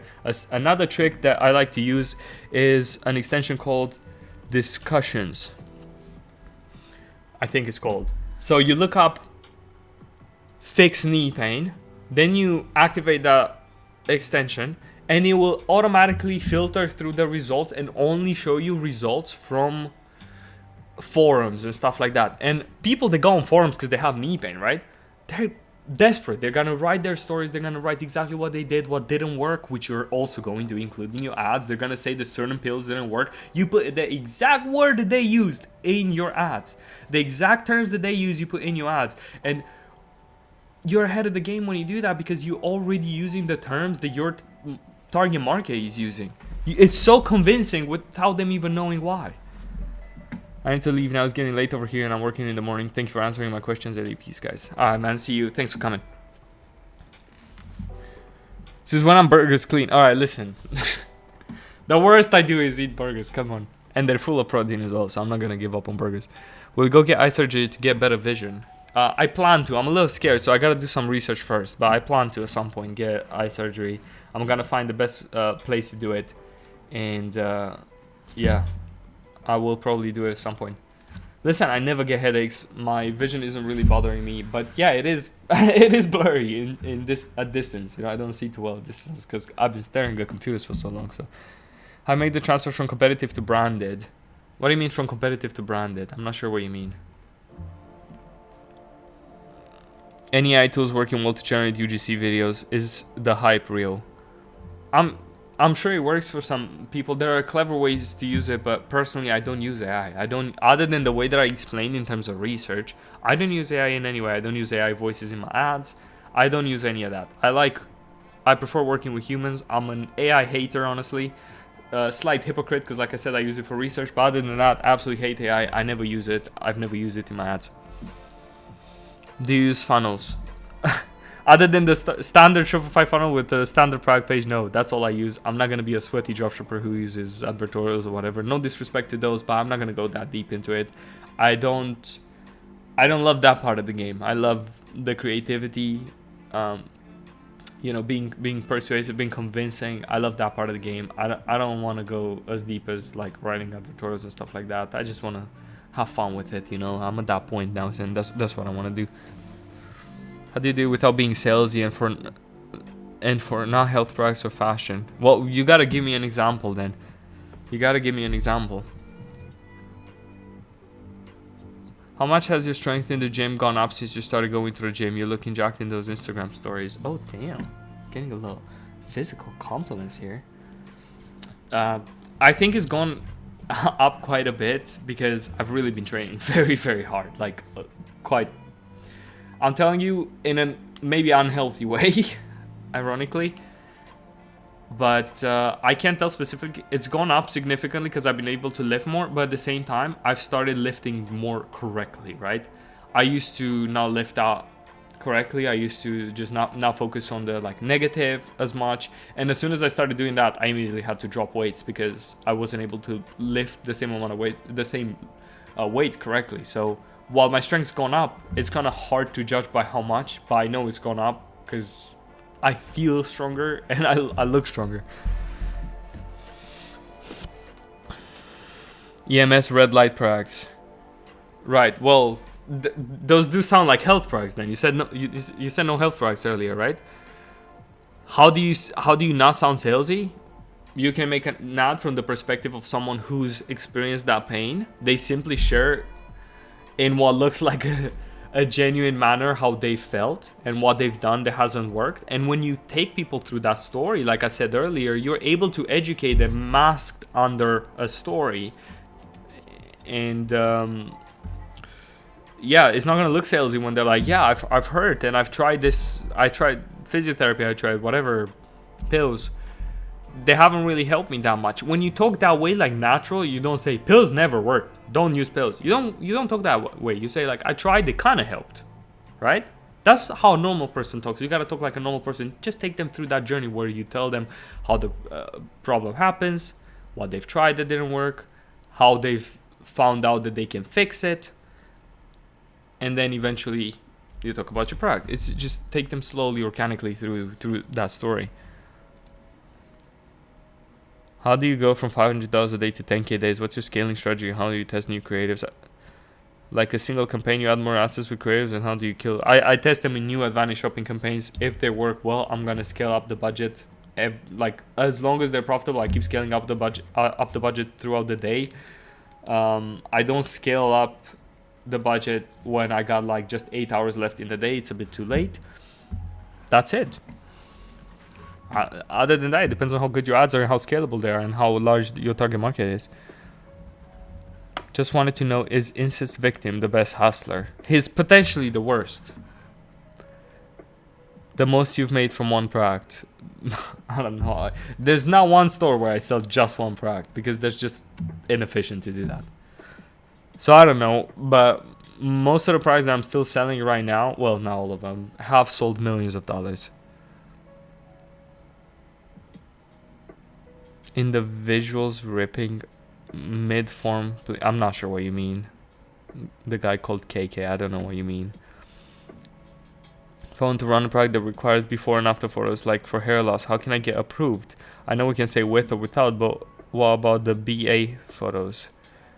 What do you mean BA before and after? If you do them on the product page, it's fine. And if you do them in your ad, it's fine as well. As long as you just say, this is what I looked like a few weeks ago, and I've seen crazy results, or whatever, my hair's really grown back since I started using this product. And on your screen you show those things. You don't even need you never need to say before and after, ever.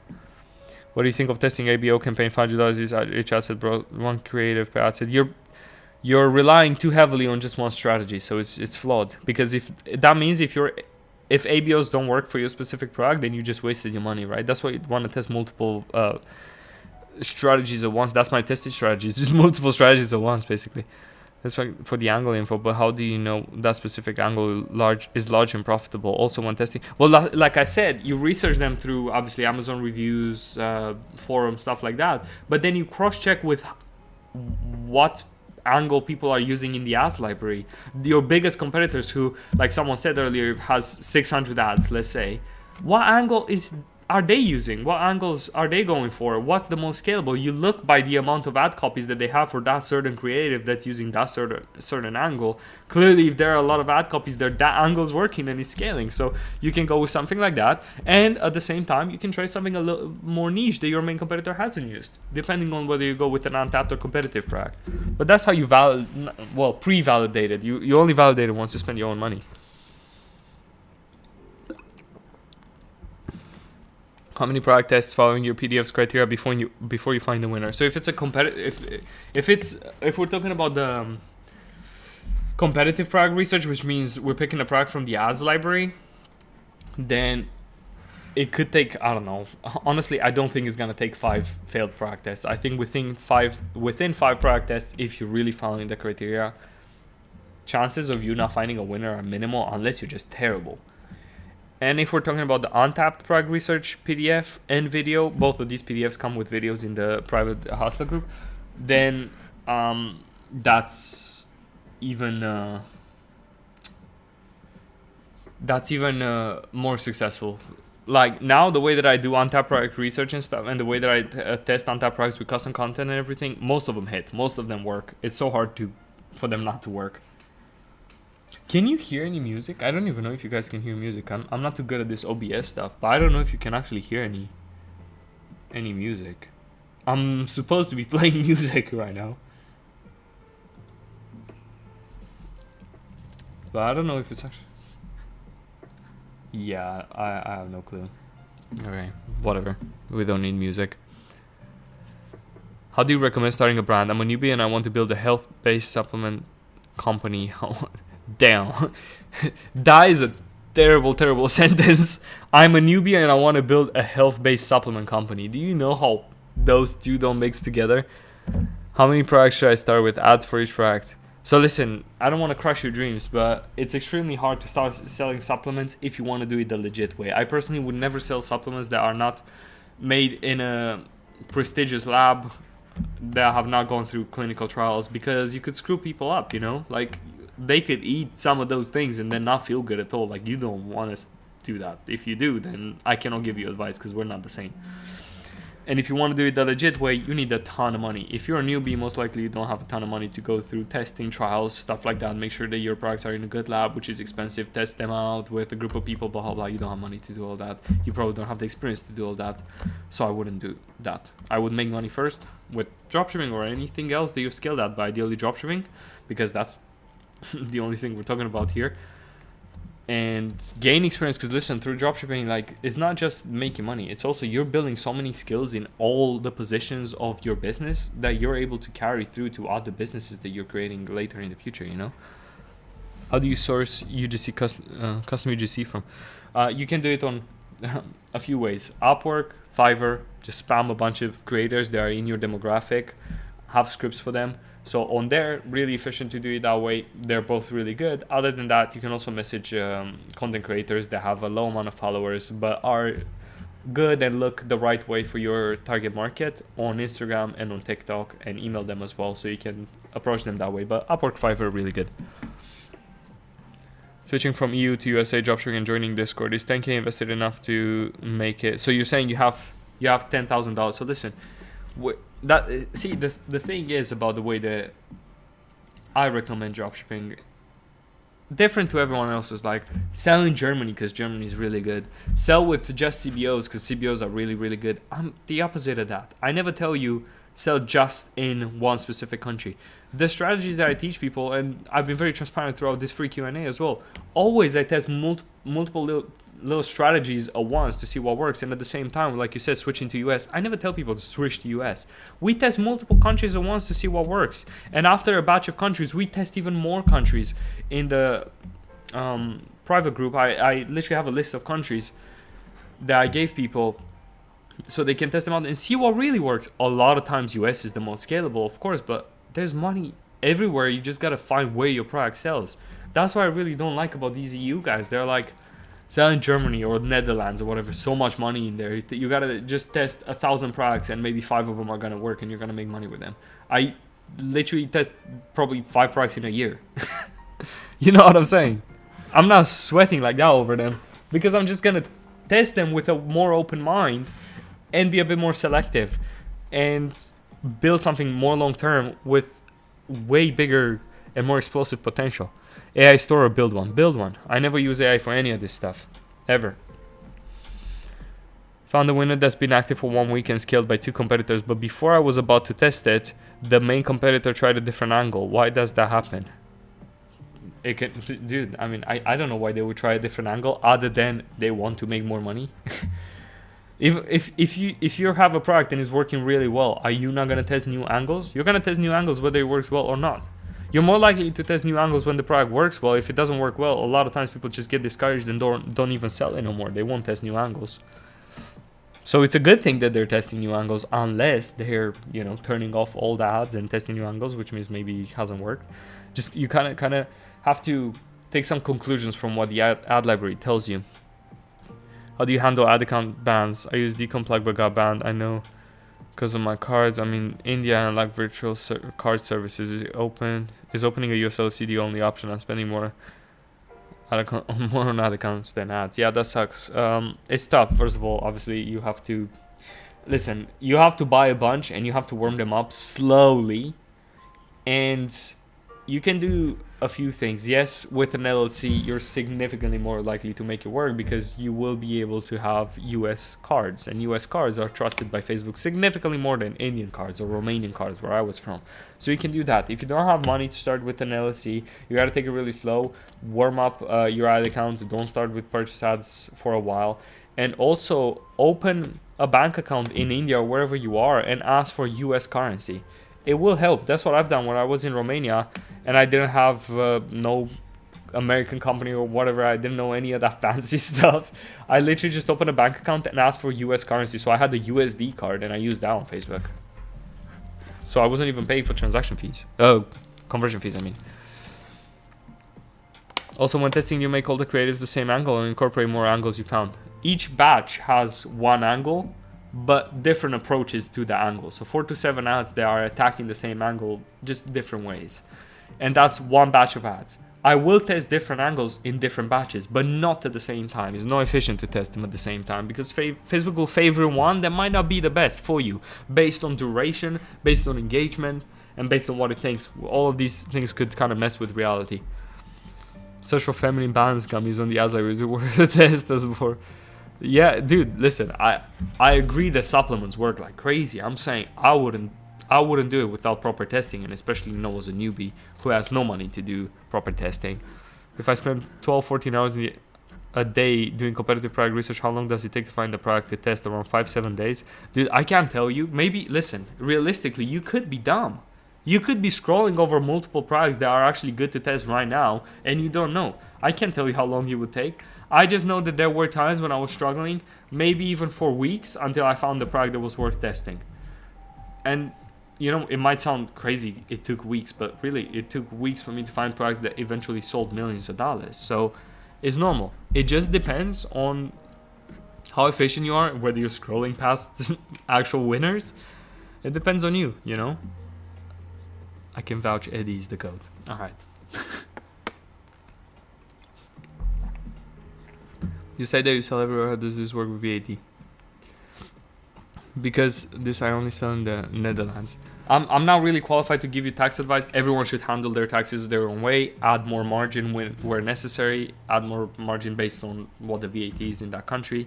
Talk to an accountant, see how it works. I can't give tax advice. I'm not qualified. I don't want to give some stupid advice. I can only talk about how marketing works. Do you follow any structure while writing copy like headlines, head body? Yeah, I talked about this earlier in the Q&A. You can watch it back, I think, if it's posted on YouTube. I don't know if it will be saved on here or not.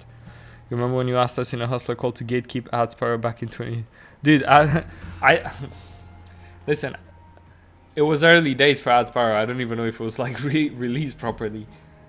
And the reason was it was not good enough to capture all the ads from the ads library because nothing is. That means that if too many people used it at the time, then it wouldn't work no more because you had a limited amount of good products in there. Everyone would see them, everyone would test them, so the platform just became irrelevant. So for the good of the group, I had to say that yes, you should have gate kept it, whatever, at the time. Other than that, became irrelevant very quickly. People didn't really gatekeep it. Is not. I don't use it. I never log into it ever. I just use the ads library. Supplier is a company. They do dropship, formulate supplements, can write white label. How do you recommend starting through that? I don't know. I don't sell supplements, and I don't use random companies that white label stuff. I don't do that. That's not my game. That's not my game because I don't trust any of the supplements without testing. I don't want to do that. It's a very profitable business model though, so I'm not discouraging you from doing it. I just personally would not trust to sell things that people ingest without very thorough testing, because I don't want to damage anyone. After I find a product to test and it works, and I start being profitable, how long does it take to get profits back to reinvest in ad spend to be able to spend? You're asking stuff that really varies. Listen, really good products bring profit the first day, first, second day. The issue is what happens after that. Are you going to get the money right away, or are your payment processors putting your money on hold? If they're putting your money on hold, for how long? Because that's what you depend on at that point. It's really rough to start, but at some point, your profit is going to catch up with you. Your cash flow is going to catch up with you, and you're going to be able to scale. Don't scale further than you can. Of course, push a little bit. You got to break things on the path to greatness. That's just how it works. But just be composed. And it depends on how fast you get your money. If your payment processor didn't put your money on hold and you get your profit basically within a few days after making it, every few days you can increase your budget based on the performance. It applies to your specific situation. I'm not going to be able to tell you, oh, you can do it in a week, you can scale. Like, I cannot do that. We'll find a winner with 2+ ROAS day one. You created 4 new creatives before that. How should you approach with email marketing? As soon as I validate a product, validate basically that it works well with ads, I just start basic flows like abandoned checkouts and stuff like that. So maybe sometimes post-purchase upsells as well through emails, but that's what I do. And then you can send manual campaigns if you want. If you really care about email marketing, sure, go ahead and hire an agency. Most of them absolutely suck. In Hustlers, I have very basic abandoned checkout templates that just work. That's what I use. I install them. I take half an hour to put down a store, then let it roll forever. Don't touch it no more because I don't like it and I don't want to deal with that. That's what I do. I don't go too crazy with. I don't go too sweaty in any of these departments, you know. But yeah, I immediately just add the abandoned checkouts.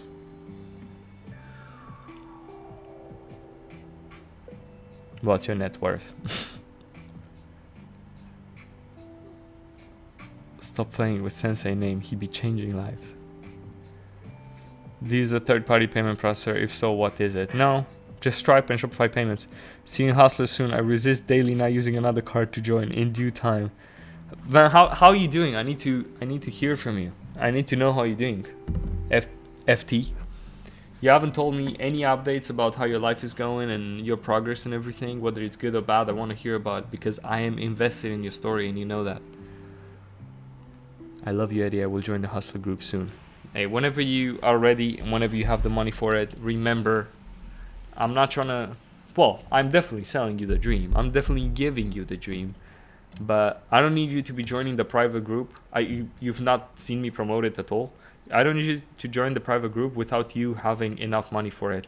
You've seen I'm talking about pretty big first day budget test budgets.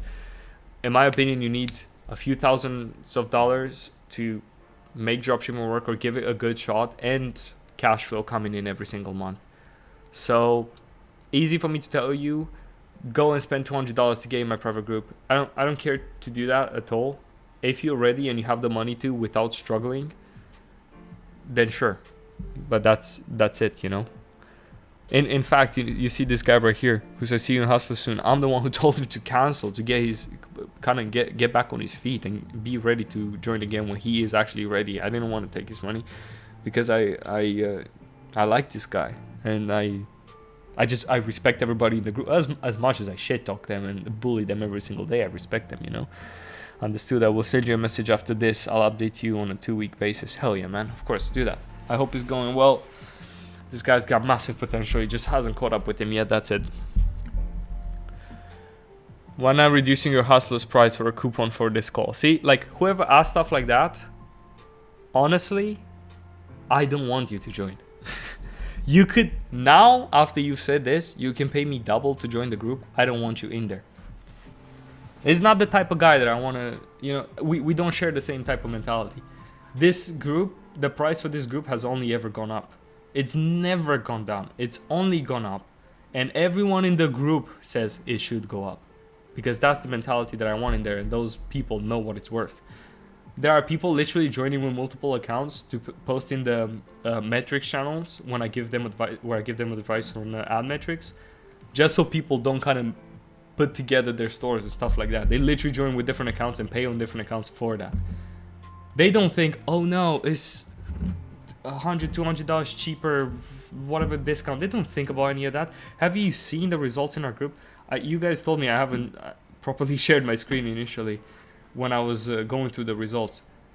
But dude, why would someone selling 10k a day or 3.6 million or 1.1 million in a month or 8.6 million right here, 500k in a month, 100k, 1.1 million again in a few months, 18k in a day, 35k in a day, 33k in a day? Why would someone like that? Why would someone like that 69k in a day? Imagine those people, and those are the people that I want to be around me. Imagine those people saying, hey, can I get a discount? Crazy. I don't want none of that those people because they don't fit the community. Thank you so much. You're the best, and I have still to learn from you every day. Thank you for being alive. Damn, dude. Like, don't get me emotional in here, all right? It's got something in my eye now, I think. Yeah, I'm glad if I had a good impact on any of you. We'll definitely join Hustlers when I get some sales. Sure, whenever you guys are ready. You don't need to join. Listen, I'm active. I'm always at the computer working. I'll tab in Discord and I help people for free in the chat as well, among some bullying, of course. When did you start dropshipping? I don't remember, but maybe around 8 years ago. It took me forever to be successful, so you'd expect right now that I'm, you know, you'd expect me to own a lot of mansions on the Palm in Dubai, but it took me a while to be successful, honestly. I never had the community like we have right now. The only Ecom group that still has people posting results, all the other Discords are dead. Not just that, but we still got people doing crazy numbers. Like, I got people privately telling me about all that stuff. Eddie the Goat. Hey, what's up, man?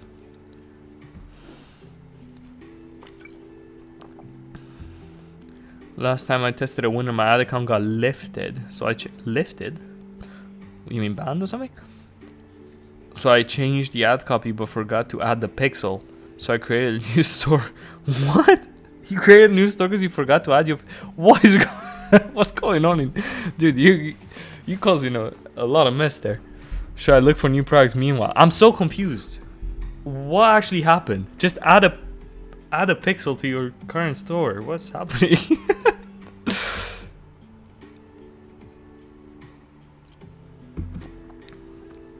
Respect your decision. Love to be part of Mavenport again. Hoping you can reconsider unbanning me. No one is ever getting unbanned from Mavenport. You step wrong one time, you're out.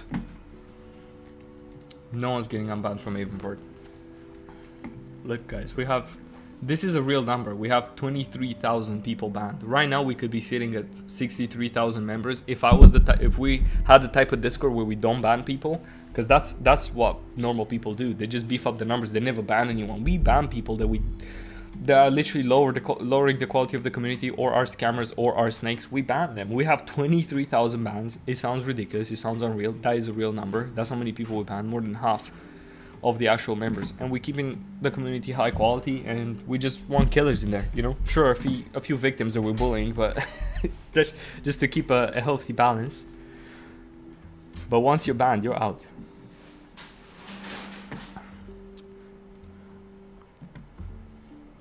It's erection in class. What's up, erection in class? How are you doing? How's your store doing? Have you bought any new cars with all the profit that you made from dropshipping? Any place to source from Mexico? No, why would you even want to do that? Have you ever been like cooked when you started and wanted to give up, or you just keep going? I never really felt like giving up, but I definitely felt defeated countless times. Literally losing money every single day. That was my story for a while, and still never gave up. There was one point where I slowed down a little bit, and I look back in fear that I could have continued on that path, but I didn't. I just kept testing stuff until something worked, and I got better every single time. But I was terrible. And I had winning products on my hands at the right time, and I couldn't make them work because I was just terrible at it.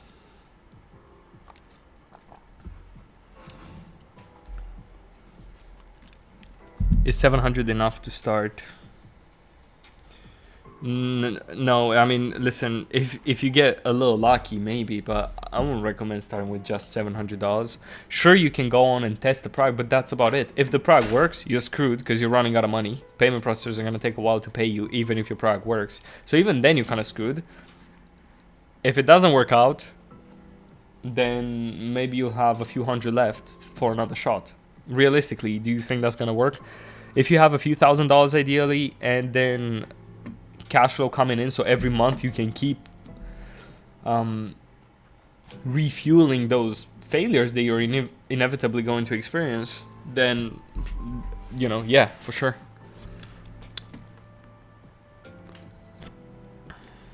Crazy to think I can go from making $1,200 my part-time job to being a full-time dropshipper making 200K profit per month at 18. Would take me 13 years to make that right now. Have you started doing that though? Who are you in the Discord, Richard Ellison? Are you in Mavenport? How much money should be spent to test one product and how? It depends on the metrics that you get, but I start the day, like I said, with like first day around $500. You don't have to start that high, but it's gonna be a few $100s if you want relevant metrics. I have 1,000 bans waiting in my Discord inbox ready to be purged. Got my shiny object syndrome out of the way. Did you now? Toyota Sienna. My guy just made some profit with dropshipping and immediately bought a car.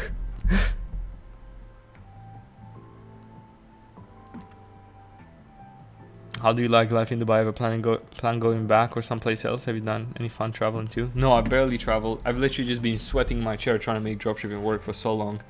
And I've been to some places obviously, but Dubai absolutely the best. I'm very, very happy here. And people have a lot of misconceptions about Dubai and how vain it is and how whatever, just concrete jungle, blah blah blah, stuff like that. Dude, it's so not like that. It's such a nice place. Everyone's respectful towards you, and so many other people that are hustling just like you who are respectful towards other hustlers. The environment is amazing. The environment for my dog is amazing. I know it gets hot sometimes, but there's a lot of nature around. There's a gym in the building 24/7 that I can go and work out in and just be healthier and be better. And I work from home. I got everything that I need. I have an amazing view to inspire me every single day, and I'm so grateful. So that's all you need. And whatever place makes you feel that way is the place for you. It doesn't matter if it's Dubai or if it's a different place. That could be your hometown because you're close to your parents. It could be a different place because it's got more nature, or somewhere cold because you like snow. Whatever it is, whatever inspires you and makes you happy and fuels you up, makes you want to wake up earlier than the morning before, then that's the place for you. I'm sticky underwear. Hell yeah, sticky underwear. Haven't made it yet, but I'm doing 12-14 hours a day, sometimes 16 hours a day. I will make it. Listen, don't just do only ad library. Go through Instagram Reels, go through TikTok as well. Those burn out maybe faster than the ads library, but I mix between them and sometimes find good products in those. So far my testing hasn't been successful. Like, what niches should I target? Well, see, that's why your testing is not successful. You're focusing on what niche is the best when you could, all you should be focusing on is what is the best, what is the biggest problem to market towards on Facebook if you're using Facebook ads. Find a big problem that competitors are selling a lot to, and that's the one that you should be getting into. Be as fast as possible with new products, even no matter what the niche is. As soon as you see a product pop off in the ad library and the main competitor is doing good, jump on it quick. Don't look at niches, don't look at what it is. Of course, don't sell some scammy crap. Watching 30 ads from either Shape or Mint, one compressed through Classic to learn from examples. Listen to 4 or 5 recordings a day while doing competitive product research. I can't fail. Hell yeah, dude. But also, don't be going too deep into learning. Like, you gotta go get dirty a little bit. What would you say to people who say Dubai still has poor working practices for people of poor countries? It's very easy. It's very easy. Listen, they chose to come here because they earn more here. And it's better for them here. And they can help their families better when they're here. A ton of people come here, make a little bit more money than in their country, and send it back to their families to help them. They're never held hostage here. They came by choice and they stay by choice, and they don't leave because it's a good environment and they make money. And they can leave whenever, but they choose not to because it's better for them, you know? So whoever's saying, oh, it's poor working conditions, all right, they can go back to India, Pakistan, Romania, wherever they're coming from. And if the conditions are better there, they can stay there. It's up to them. They don't have to come and live in a place that's more expensive, right? So if the work conditions are poor and it's more expensive to live here, why would you ever want to be here? Surely because it's better. And not actually poor working conditions. And if it is, then you are crazy because you're free to go. You're not held hostage. Develop 2K per month cash flow. Amazing. I work with 7-figure dropshipping brands for email marketing now. I want to get into dropshipping. Do I look for mentors or just figure out my shit myself? I know the basics to some extent. Dude, I'm not going to say don't look for mentors. I personally don't waste my time mentoring people. I like helping people, more people at once. But if you want to go to find, get a mentor, a lot of scammers there, a ton of scammers there. So be really careful. Other than that, a lot of information is for free on YouTube. A lot of information is for free in our Discord. And if you want to literally just get there faster, then you have paid communities. Up to you which one you join. Ours inevitably has the best results if you compare against other Discord. So I don't even need to tell you. Up to you. But I won't really say go get a mentor unless you're so confident that they're amazing, in which case it's worth the money because they're going to take you through everything. And I say that from the perspective of someone who doesn't do mentorships and shit like that. I'm not even leading you onto my mentorship. So just be careful. I'm completely unbiased towards finding education online. Have you completely shifted to Dubai now? Are you alone or with family? Yeah, I've completely moved to Dubai. I flew here with my girlfriend last year and with our dog in a private jet and stayed in a hotel for 3 weeks, then found rent. And yeah, now we moved here. We're residents here and we absolutely love it. By testing, go get dirty, you mean testing fast and failing fast? Not necessarily testing fast, but definitely get testing. Like, don't wait for the very, very perfect product. You need a bit of compromise, but don't just get stuck like learning how to make ads for so long when you're not even testing any product. Your most important task is to find something to test, not to learn how to run, not to learn how to perfect your ads. You don't need perfect ads in the beginning. 70% effort is what you need. Tested, put it towards the right product tests.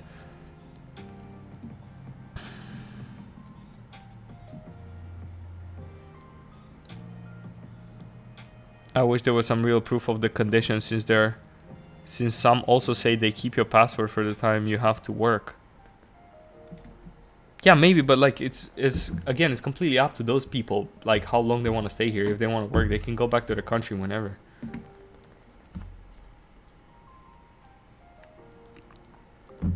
Literally find someone who works here and then ask them, why don't you work in India?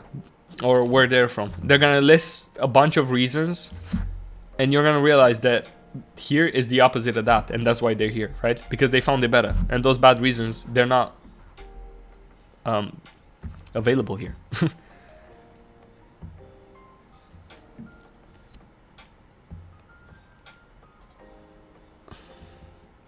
Someone making $1 million. Why people sell mentorships? Because they make more money, guys.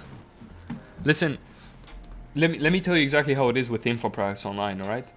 And I don't give a single damn to try to lie to you. I don't care if you join my membership. I'm already making enough money. And I'm not the type to push it down your throats. So I don't care. This is how it is with info products, all right? Margins are like 90% plus sometimes. All your costs are generally, if you have employees, I don't even have any employees or whatever in the Discord right now on the monthly membership. The only fees are basically, the only costs basically are just transaction fees. So 90+% profit margin. It's so easy to make money. So let's say that you start making good money with dropshipping.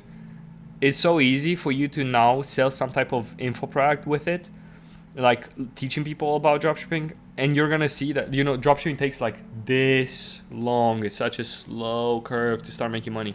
And once you know what you're doing, if you sell an info product, it's kind of like this. It just goes up very abruptly, very quickly, right? So they make a lot more money. Now, if you're a businessman and you acquired a skill that makes money, would you not be an idiot in a way to not also want to add more money on top of that? If you want money, you want to live good, don't you want to make more of it? Now, the problem is when people see how much more, not more profit, but the profit margin is higher in info products, they see that and they're like, oh, and they get attracted to that naturally, and they focus more on info products than on their actual business, which is what initially baited all these people to buy, not negatively, but got all these people to buy their info products. They put that aside, put it on a secondary effort to run their dropshipping business or whatever it was, and then focus on info products and sell courses and whatever. And that's gonna work for a little while. But then if your main business is secondary, you're not going to learn enough from that business to continue teaching these people the right current strategies. That's what's going to happen. And those are the people that are rotten, you know? Those are the people who left behind continuing to scale up their skills in the actual main business, and then as a secondary business teach people and make more money. That is good to do. The people who are focusing on the secondary business, making info products their main business, they're not going to learn anymore about their main business. They're not going to have anything new to teach you. They're not going to be as good anymore to teach you. And that's when it's bad. That's when it's bad. Don't get it twisted. Don't let people put a bad name to those who are selling mentorships or whatever, because they should have no time. Dude, if you're amazing, you can literally sell a mentorship for like, someone's going to pay you $10,000 in an hour to learn from you. I'm promising you. I'm hearing of people doing that. There are people out there who are like, if you find the solution to my problem, which my problem is maybe holding me back from making millions of dollars, I'm going to pay you $10, $20, $30,000 in a minute if you give it to me. There is a massive market. You can make a ton of money. As long as you do it the right way, it's nothing wrong with you making more money with mentorships and with info products if your main business is the one that you're learning from in order to sell those info products. That's clean. Perfectly clean. Make more money. Why not? You gotta be an idiot to say no to more money.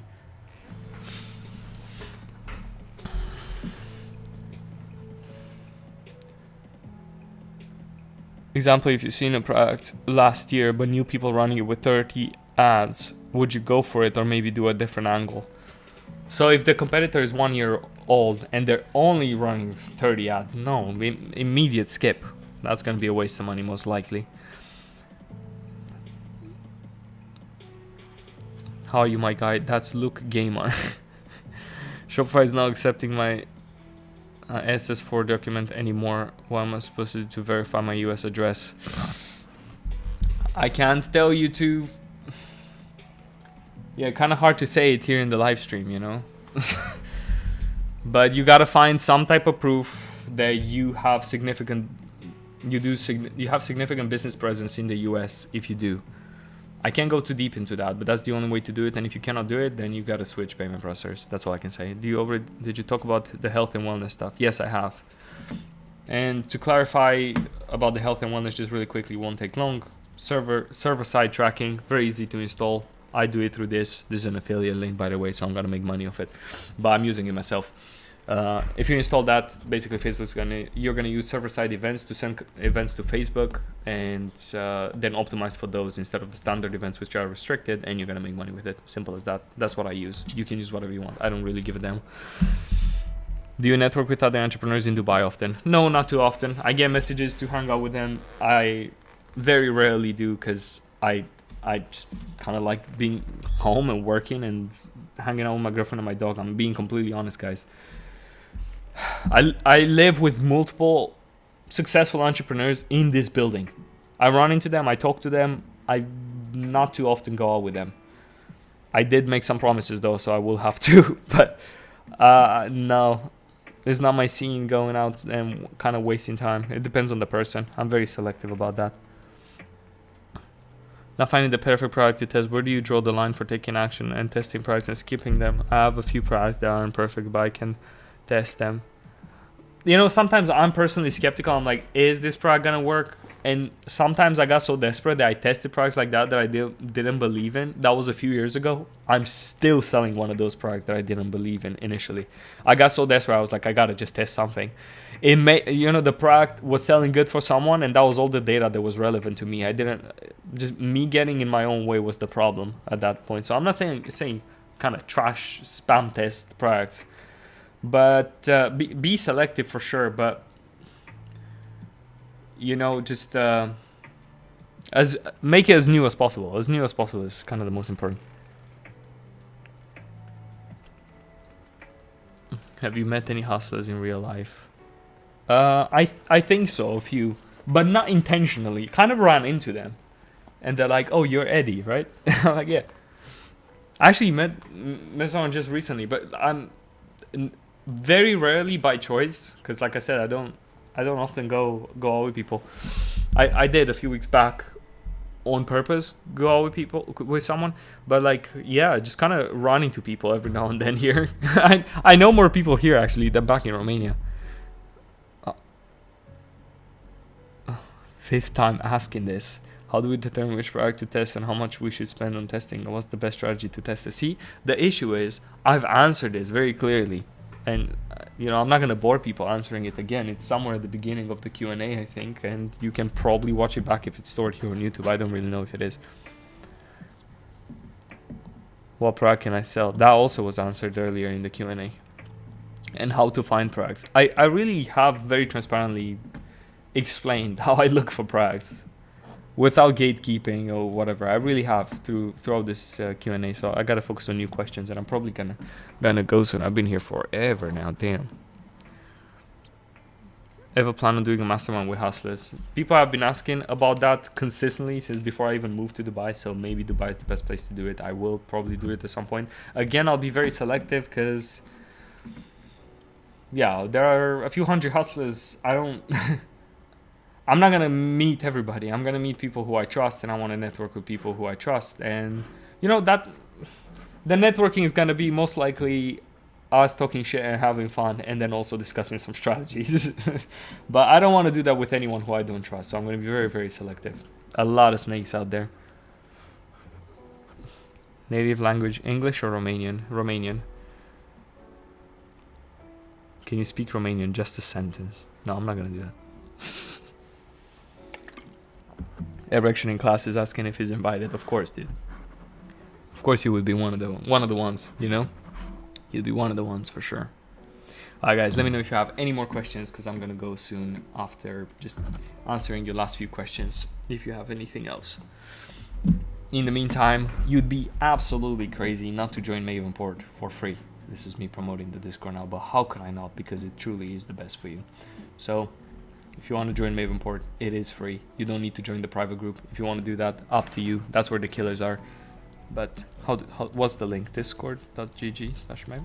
There we go. 40,000+ members. If you're new, by the way, tell me if you're new here, just on YouTube. I mean, you've never seen me before. I'm curious. Is anyone here new and is not part of the Mavenport community on Discord, and just joined from like YouTube? I don't know if people can just find me here on YouTube, maybe just organically. Because I feel like most people here are from the Discord, which is totally fine. Any tips about hooks? Can you drop some sauce for ripped AI voiceover company? Oh my god.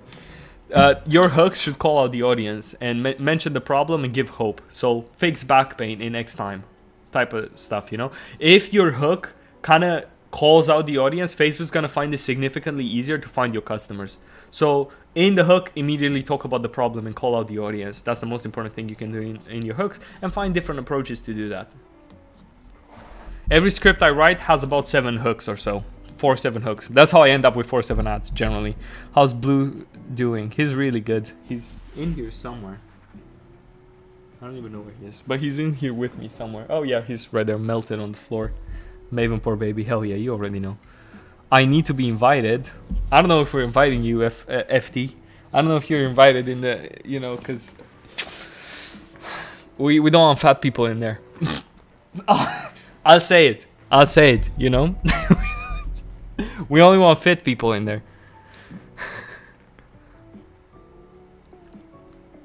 How do you test with a $50 daily spend limit? I never test with a $50 daily spend limit. But if you're forced to do it, $50 advantage shopping campaign. Bro, even banned people are here?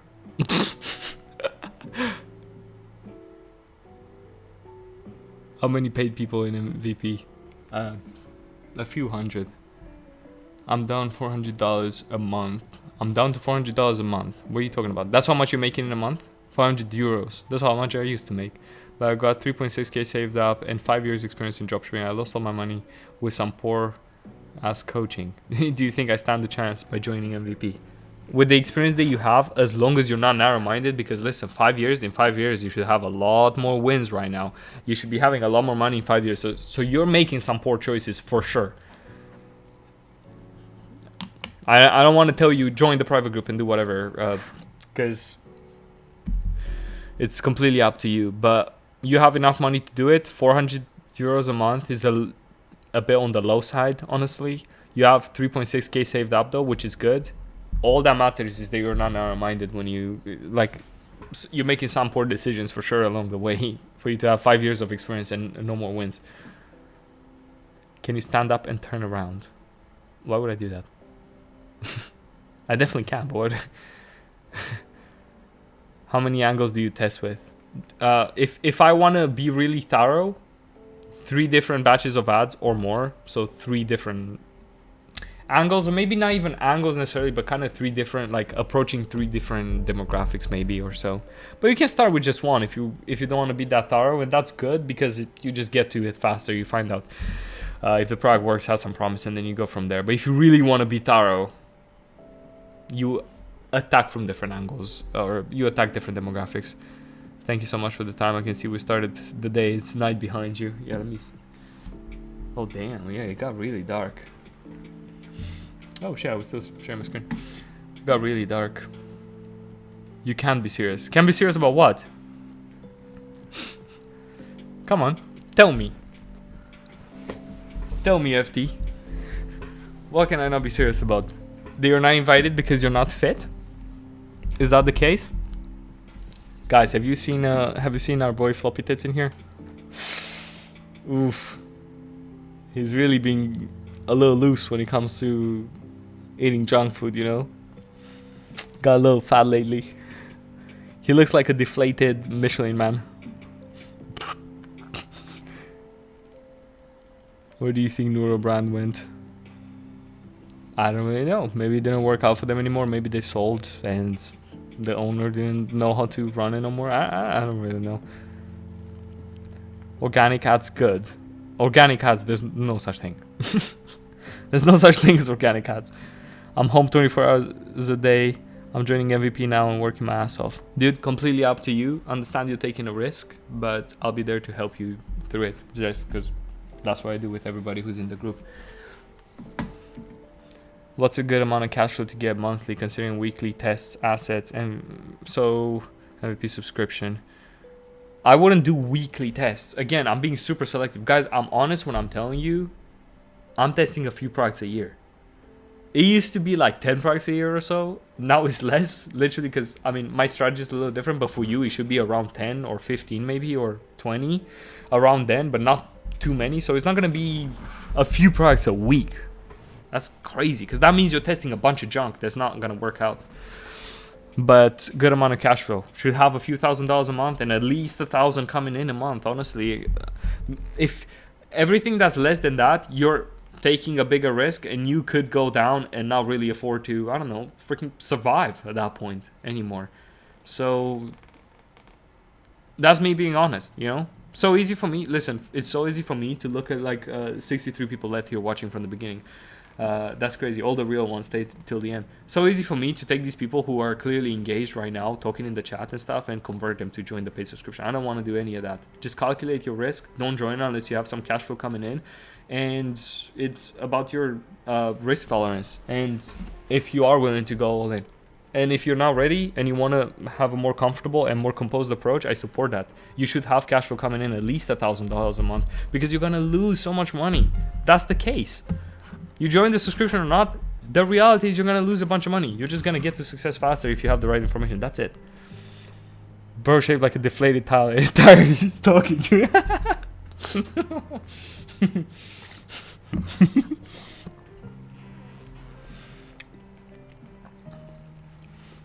Me and Floppy Tits just going back and forth while he looks like a gelatinous bag of fat.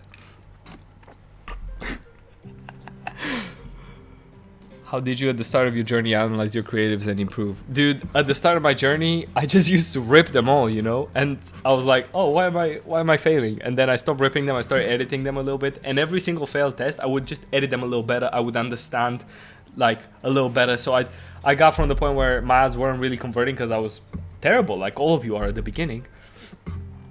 I made them a little more fast-paced. I adapted a little bit more to what organic marketing looks like, such as like stuff right now, like TikTok, you know, 9 to 16 ads are mostly what's bringing money. Adapt to that, make them fast-paced. Enhance the colors a little bit. That's going to help 1-2% maybe, not that important.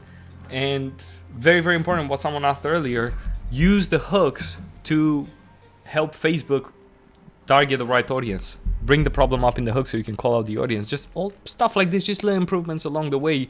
1% improvements when you make a lot of them after, you know, a few months of failure, you're gonna hit something.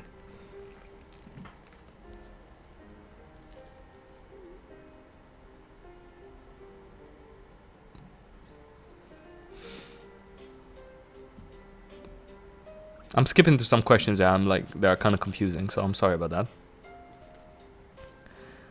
Can't wait to get started testing. More than 3 months in MVP, still haven't tested. Dude, 3 months in Mavenport and you haven't tested? Wait, at least tell me you've been in the free chat for 3 months. Because you can't be in there and not test for 3 months. Sure, you can still learn through those 3 months, but you gotta get dirty. Eddie's a real one. Hell yeah, man. Thank you. You convince people to join Hustler saying you don't want to convince them. Smart man. Basically. Yeah, basically that happens.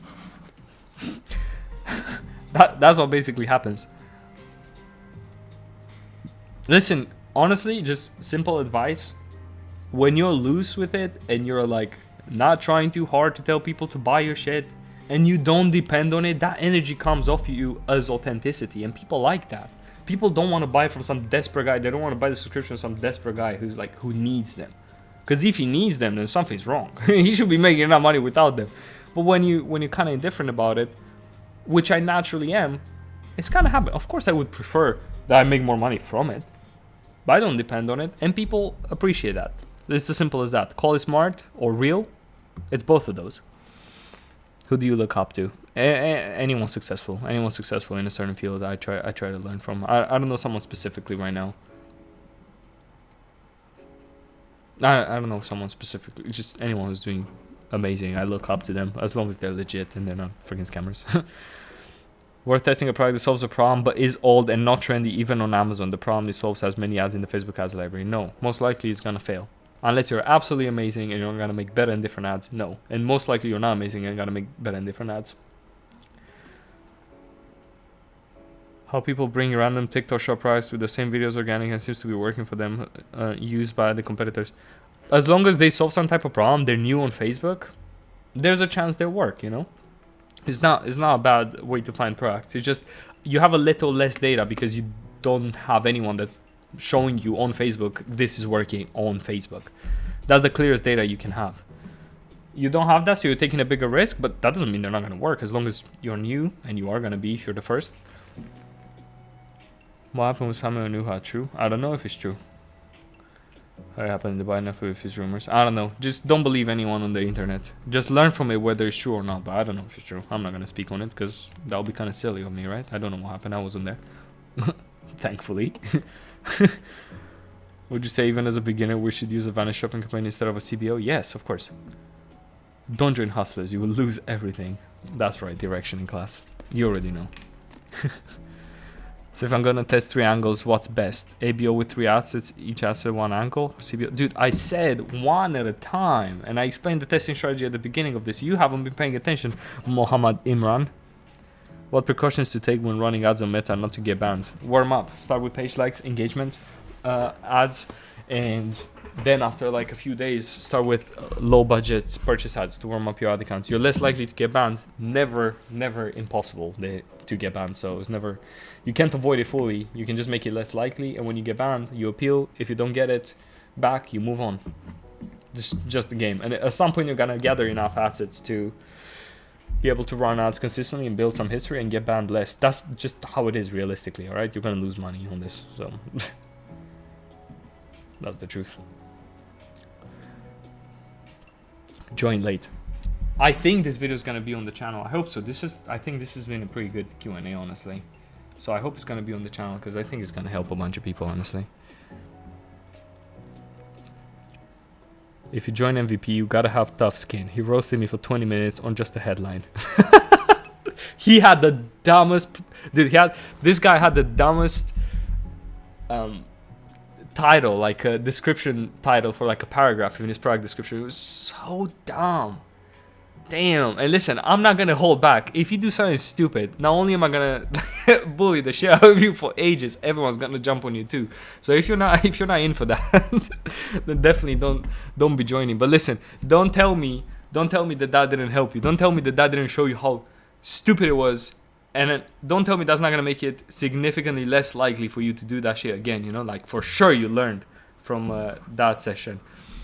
Every now and then we do a live event on Sunday called Sunday Roast, for people who don't know, but most of you are from the Discord and know, where people share their ads and their stores, and I'll give them feedback. Very raw, honest, genuine, unfiltered, and generally devastating feedback on how they've done and how they can do better. Again, not for people with a very sensitive skin, but that's how people learn. I'm still doing charity to buy broke boy hustlers to hear his first bell. Is learning phase real or myth? Nah, it's not real, dude. Honestly, I feel like it's like a visual effect and it does nothing on Facebook. I scaled stuff when they were in the learning phase. It didn't matter. And then when they had learning limited, that thing on as well didn't really mean anything. As soon as you join MVP, be ready to get a weird nickname. What? What are you talking about? That's not true. You start rethinking your life after a Sunday roast. Yeah, for sure. It's definitely enough for sensitive people, that's for sure. But if you take it, sure, you come out of there better. Humiliated, destroyed, with a broken ego. And shattered self-esteem all over the floor among your tears, but you do come out a better man for sure. I have that shit engraved in my brain. Last year was a rough year for me. I was 14 hours of endless audio. I've gone to be back. Yeah, dude. Listen, you're gonna get there, man. And again, I'm really invested in your journey, and I'm rooting for you a lot, and I believe in you. I really do. Through all the failure and all the dumb mistakes that you've made, I know I made stupid mistakes too. So it's gonna happen for you simply because you're just, I don't know, you're unfazed. I don't pay 150 for you to talk to me nicely. I demand you roast me, and roast you I will. Listen, this roasting thing, half of it is for the purpose of helping you. The other half is me and my mental health, you know, like I can't just be nice 24/7, you know what I'm saying? Like I gotta keep healthy mentally, and if I don't roast everybody when they're making stupid mistakes in hustlers, I'm not gonna be able to keep going.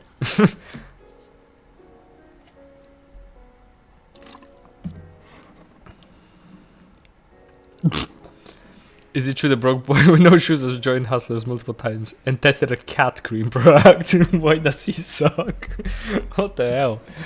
I don't know. Can I open another Mercury account with the same LLC? They're likely link them together, but there's no problem with trying.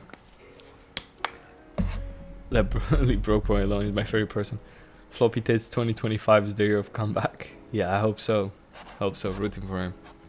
Rooting for him and everybody who doesn't give up. I don't care if you're making stupid mistakes, if you're inexperienced, or if you failed a million times. As long as you're that guy who's absolutely relentless, then you're my type of person, and I'm rooting for you, and I will help you. That's how I feel. Bullied into masochism. In the testing, is it normal that the advanced shopping campaign to have very high CPC at the beginning? And when is it not normal? There's nothing normal or abnormal about it. The cost per click is going to be determined by a few things. And I'm going to list them. So it's going to be how high quality the audience that you're targeting is. So if you're targeting an audience that's really high quality, you're going to have to pay more per click, which is fine. It doesn't really matter. I've had successful ads paying $5 cost per click. Like that's how much my CPC was, and it was fine. They were profitable every day, so I didn't really care.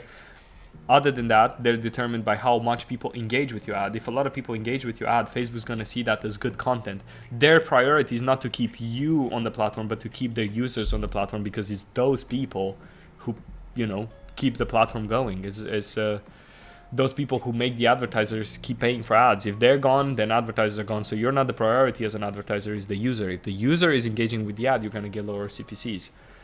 And then if a lot of people are triggering the optimization event, which in most of your cases is the purchase event, if a lot of people are purchasing from your website and Facebook is tracking those, that's also important, the fact that it's tracking those purchases, then it's going to understand, all right, this person's doing exactly what they should to get exactly the result they're looking for.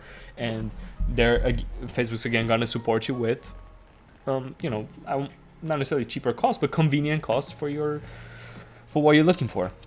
So it's about that. It's never about like, oh, is that cost per click too high? As long as you have good buying intent and you're profitable. Like I said, I've had ads at $5 cost per click and they were profitable consistently after spending tens of thousands of dollars on them. They're not necessarily going to go lower after the first day. Don't be looking at your cost per click on the first day and think, oh, they're going to lower after a week. It's not like that. They could even go up, What you got to look at after you spend a statistically significant amount of money. So now after $5, you look at the cost per click and it's $5. Of course, it's not relevant. But after you spent a few $100s, then you can determine a little better, even that's not completely accurate, whether you're getting a good results. And you don't determine that by looking at the cost per clicks necessarily. That's an early indicator, but it's not decisive. You determine by looking at the buying intent. How many people are adding to cart, going to checkout? Are those checkouts real? Go in your Shopify store and check if people left their information in those checkouts. If they did, then they're real. Check where they're from. If they're from the United States and you're spending most of your money on ads in the United States, then they're real checkouts, most likely, Those are indicators that you got to look at. You have any successful girls in Hustlers? Yes, we do, for sure. We have a few. They're way fewer than men, but we do have successful girls in Hustlers, and some really successful, really, really successful, that even a while ago sold over $10,000 a day. Right now, they must be doing crazy, crazy numbers. But yeah, there are some. But yes, way less than men. That's how it is. Members in September, and the moment you stop roasting, I'll stop my membership. So Burger Boy, I beg you, do not stop roasting. I shall not. How often should I test new creatives and marketing angles?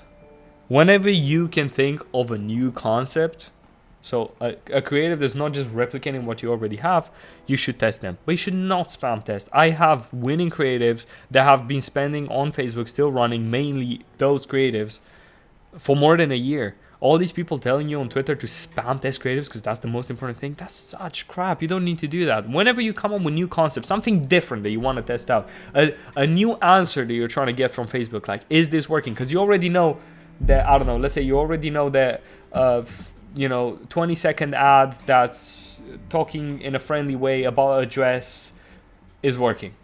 don't test that type of ad again. Like, go with a different concept. Go with like a, I don't know, test whether an ad catering towards people that go to weddings would work for that dress, or new concepts, you know. Put it in a haul, test multiple dresses, you know, make it like a clothing haul. Test new concepts. When you can do that, do it. And that's not going to happen too often. Naturally, it's going to take weeks, maybe sometimes, until you come up with new concepts. Maybe more often at the beginning, but then you're going to kind of run out, you know. But in the 12 hours using your strategies, it should not be high CPC at early hours of the test. I mean, it shouldn't be like high. And low store sessions with over 50. No, that's not how it works, dude. It doesn't matter if you're using my strategies or not. As long as your creatives are good, it doesn't matter if the costs are high. That's very relative. It's about what you can afford to spend to get profitability, right? If you're spending, you'll be willing to spend any amount of money as long as you're profitable, correct? So how can you determine what's high? We don't know what's high. It's all relative to what you're looking to get out of it. So if you're selling a product for like $100, is $30 going to be a high cost per purchase? No, you're going to accept it. You're going to be at 3 ROAS. That's what matters the most. You're looking at it the wrong way. I can tell you're a beginner. That's completely fine. It's not, you know, my strategies are going to help you find what works for your product faster. It doesn't mean that your cost per click is going to be low because you're using some secret strategy. You know what I'm saying? It's not like that. If your ads are good, you're going to get a good cost per purchase, and that's the most important thing. It doesn't matter if your cost per click is high or low. Kid with no future will always be with no future.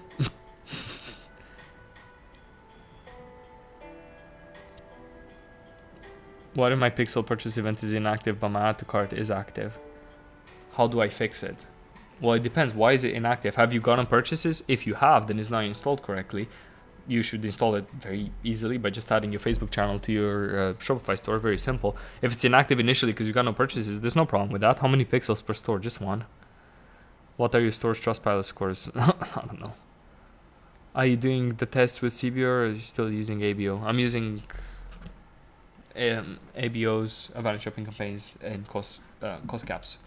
I'm using all of them because I'm not narrow-minded enough to think that I know exactly what works. So I'm going to check and see what works and then go with that. That's the strategy. Simple. If you want to learn more about it, I explained at the beginning of the Q&A. So everyone kind of knows. But if you want, I also made videos that go way more in detail, and they're in the Hustler community with PDFs as well. So, all right, guys. Well, I've been here for over 2 hours now. I feel like I could keep going for ages, but I got a lot of stuff to do, and I got to go to the gym, and I got to take care of my own stores. So I hope that you guys like this Q&A. I hope that you found it helpful above all and inspiring, and I hope you learned stuff. I answered as many questions as I could. Thank you for joining Mavenport, all 40,278 of you.